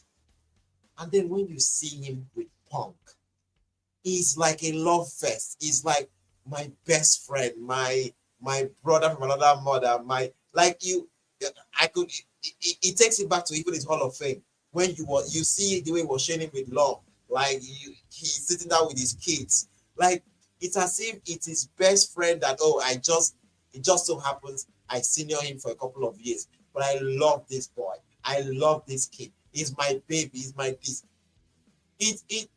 I don't know for you, but I had watery substance in my eyes when he said it's in there, like you got it, like you are closing the show, bro. Punk having that expression of almost like that shit messed me up real time. Like right now I'm talking about it, I'm like literally having goosebumps. That shit messed me because you feel it. This shit is where has been. This man, emotional investment. Yeah, this man got fired on his wedding day. This man never wanted to come back to this place. This place literally killed him. They killed his dream. They killed everything about it for him. Somebody else was able to, with all the work he had to do to get back on his feet. He came back in 2021 to another company thinking he's going to have a fresh start. But what happened? They fucked that up for him too. And for him to swallow his pride, I know we've just announced the show we'll be doing every morning here for 3 days in a week. We'll get into the 70 places, with CM from the episode that I had last week. We're going to break it down on that show, so don't miss out. Because, like, why I said it, because I will expand on that from what Triple H said on the Thanksgiving phone call with Punk. Because just to touch on it a bit, like if Punk is still the Punk that he was 10 years ago, now it will be very stupid. And you saw the growth. So that man has always wanted to manifest WrestleMania. You know, it was so. Do you know how invested I was? I had to go look at Punk's Wikipedia. Like I literally said, I want to read through this man's history in wrestling, and I was like, holy shit. He has never been better WrestleMania, even when he was champion, even like it has never happened. And you think you have to criticize him for crying when it was announced that he was going to main event? I mean, that's real to him. You can sit there and say, and call the F word and say, that shit is real to him. I felt that as a human being. I'm like, somebody just got his flowers. Roman has been there. He's going to be there for the 10th time. Rollins is going into his 3rd. If we are going to count the cash-in, that was the first. Then with Cody last year. Rollins is going to his 3rd. So it doesn't mean anything. This is this man's first. And he's been in this business for over 20-something years. Is that not crazy? And you say he should not cry. So this is what happens when we say Tony please, you need to do a great job. Go back to storytelling. I don't know this week to week booking you are doing. This match over story is not good. It can only work for a while. If your attendance is not telling you anything, your rating is not telling you anything, your superstars staying at home and not wanting to come to work because you are not giving them anything, doesn't tell you anything. I don't know what it needs to tell you. Stop telling me that's what WWE does. They are the Hollywood of the wrestling industry. We are different. Cut the bullshit. Let's get back to the basics. It has always worked. It will always work. Storytelling over anything. And Kev, you know how well this works. The IWC, they are not complaining why Jay is not main eventing, why Charlotte is not main eventing, why any other match is not main eventing. That we are now quarreling. What is the favor? How are they going to tie this up? That's what people are calling about. What's the favor? Why did they say it's not the favor they asked for? We are now fighting over that. Than saying, two people were wearable. Why are they not main eventing? Why are we not calling about Jay? Jay is already fucking us up. We are not happy with what Jay is doing with Gunther. We are not happy with what Charlotte is doing with Tiffany. That's what we're talking about here. The story sells. How do you close the show? You close the show with the three most important figures in wrestling industry today. Roman, you got it. Punk. Well said there on that. And you know why that I'm gonna tell you what I thought about that Friday before this Friday last week.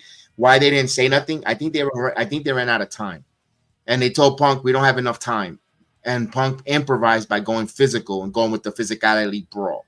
That's just my opinion. It didn't feel because there was like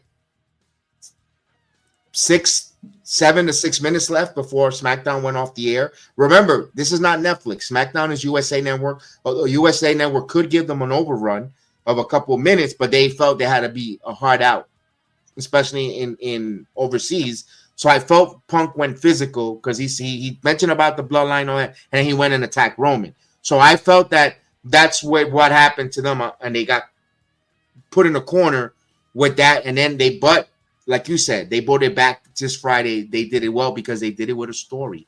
They did it with the story of Punk not finishing his story, getting finally what he dreamed and wanted all his career, main eventing a WrestleMania, not overshadowed by a returning old superstar or getting bumped or whatever the case was, whatever the narrative that was his distaste of the WWE back then, but now it came to he got what he wanted, his dreams. He made another dream come true. Which was great. Yeah. I love that. I know people say it sucks. It's a shame the hard work the women have done, but listen, WWE is going to throw the women a bone. There's been rumors that the Evolution pay-per-view 2 is going to happen in the summer, so they're going to have their own premium live event. They're going to have their own spotlight showcase for the women. I'm all for it. If that's the trade-off that they're going to do, so be it. Right now, doesn't mean that the women are not going to steal the WrestleMania moment. I think the whole card is WrestleMania. It's bigger than anything. If you're on that card, it's great. So I'm not going to worry about that. Before we say goodbye here on a Saturday afternoon, I just wanted to touch a few things here. Rey Fenix returning, making his WWE debut in Chicago, at all places. Another good plot for Rey Fenix. Good to see him there. I love it. Fuck you to that would be crazy. I can't wait. I was shocked when I saw him, like, Ray is coming. It's Friday. What do you mean Friday? Come on. Before WrestleMania, wow. I can't wait to see what they and I love the fact that I cannot wait. Penta Raw, him smart, and let them evolve and then meet themselves. Yes, like I've said that too. I'm with you on that. Let them introduce themselves as individual superstars, and if there's a storyline or the draft when they could be on the same brand, then so be it. Then you have the Lucha Brothers go off and all that. They weren't shying about saying they're brothers. They mentioned it on the broadcast, so they're acknowledging that they're brothers. And like, who are these? Who's this one? And then we got to find out in the story. No, they said it right off the bat. So good thing there. One thing I wanted to say: good to see Kaden Katana. Caden Carter and Katana Chance wrestling. They took on Alba Fire and Piper Nevin. Good to see them on the mat around Good there. Good match with that Braun Strowman LA Knight. It wasn't a DQ finish, but again, it looks like a multi-man match there for the United States title, where it makes sense if you got Solo Sikoa, Jacob Fatu, Braun Strowman, and LA Knight for that title. It makes sense because you could have storylines coming out of that. Jacob Fatu and Roman and Solo Sikoa could, that could be right there where they're in a WrestleMania where they have a dissension and you have a story going now for the spring to summer. It's part of WrestleMania. That's a WrestleMania holy shit moment where Jacob Fatu turns babyface, or if you want to go Solo Sikoa turn babyface at WrestleMania. So people that are complaining the multi-man matches, it's not lazy booking. They need to take that. To me, that's a clutch. That's for you guys holding as a crutch or a cop-out. That's WWE trying to make stories and using as many talent as possible to tell that story in there. They're not having it for having it. Lazy booking if they would have done an Andre the Giant Memorial Battle Royal at WrestleMania, because now you're putting a lot of wrestlers to do a Battle Royal. That's lazy booking. But when you have a fatal four-way, when you have multi-man and multi-woman matches telling a story about it, that's creative. That's storytelling because you, again, for the Intercontinental title, Dom and Finn, could there be a breakup? Or are they going to work together? What happens when one wants the title? Is the other one going to break the pin? Is there going to be a dissension, a kick in the balls, or a turn? That's a story within the match of a multi-man. The same thing goes with the United States title. It's okay if there's a story to be told there. Now, for the women's mid-card title, I don't know where we get there for WrestleMania. I don't know. Lyra hasn't done anything storyline-wise to get you intrigued for a WrestleMania match or moment. Or for Chelsea, you do have something minor. Because Chelsea could kill it, but no. But no one other than Selena Vega, maybe? Selena Vega, her WrestleMania moment. Does the fans want to see Selena Vega get a WrestleMania moment against Chelsea? Now we are not ready for that. Now I don't think it's even right. Chelsea is just trying to still build. Stephanie is still. Sorry, I say Stephanie. Chelsea is still trying to build here. So I don't feel this like the right time for. And the great thing about Triple H and this administration is the fact that they show you that there are some things that we are lazy on, but they lace it up so good that you when you are trying to criticize it, you don't give them the full shit that they're just lazy. Right. You can see that they're trying, but they're not trying. You know that they're not trying. They're not saying they try, but you're like that. But that's one thing with him. Triple H is. It could be better. Good. Yeah, he's so good at getting lazy at something, but not making it so obvious that you literally just plain and say, man, you just fuck this shit up. He knows how to do that so well. That's why sometimes I'm like, I don't even know how to tackle it with the criticism. Look what he's doing with the title. Now I agree with you there. That's a good one there. But we'll see. We got Monday Night Raw, of course. It'll be early. It'll be an early start, 3:00. But before 3:00 starts, please tune in on Monday morning. Wrestling has now gone good morning. We're going to say good morning to wrestling with Samuel Lyons. He's going to be breaking down. He's got a whole topic. You just got to tune in to find out what is he going to say on Monday. And of course, one more time, it'll be Monday. What day is tough for the audience? Monday. All right. So as of right now, we'll be doing Mondays. I was looking at doing Mondays. We are breaking down Mondays. We will have the Good Morning Wrestling show on Wednesdays, and we'll also come to you again on Fridays. So we'll start off the week with you. We'll be with you at the midday and midweek, and we'll also be with you at the end of the start of the weekend. So we were looking at bringing a Good Morning show to immediately review Monday Night Raw, but looking at the to bring more substance, I'm like, it'll be better off to still let you digest, and then we get NXT too with you, and then we are with you there in the morning. My light just went out. But we'll be there with you on Monday morning. We'll be there with you on Wednesday morning, and we'll also be there with you on Friday morning. So we have an incredible packed shows ready for you, and we're gonna do the best job possible. Kev, I'm waiting for the piano from the Fiend. Ding, ding, ding, ding, ding. Guys, we want to say thank you for joining us. We'll see you guys, of course, for Monday Night Raw. For me, Samuel, of course, for the Good Morning Wrestling. Buenas noches. See you later.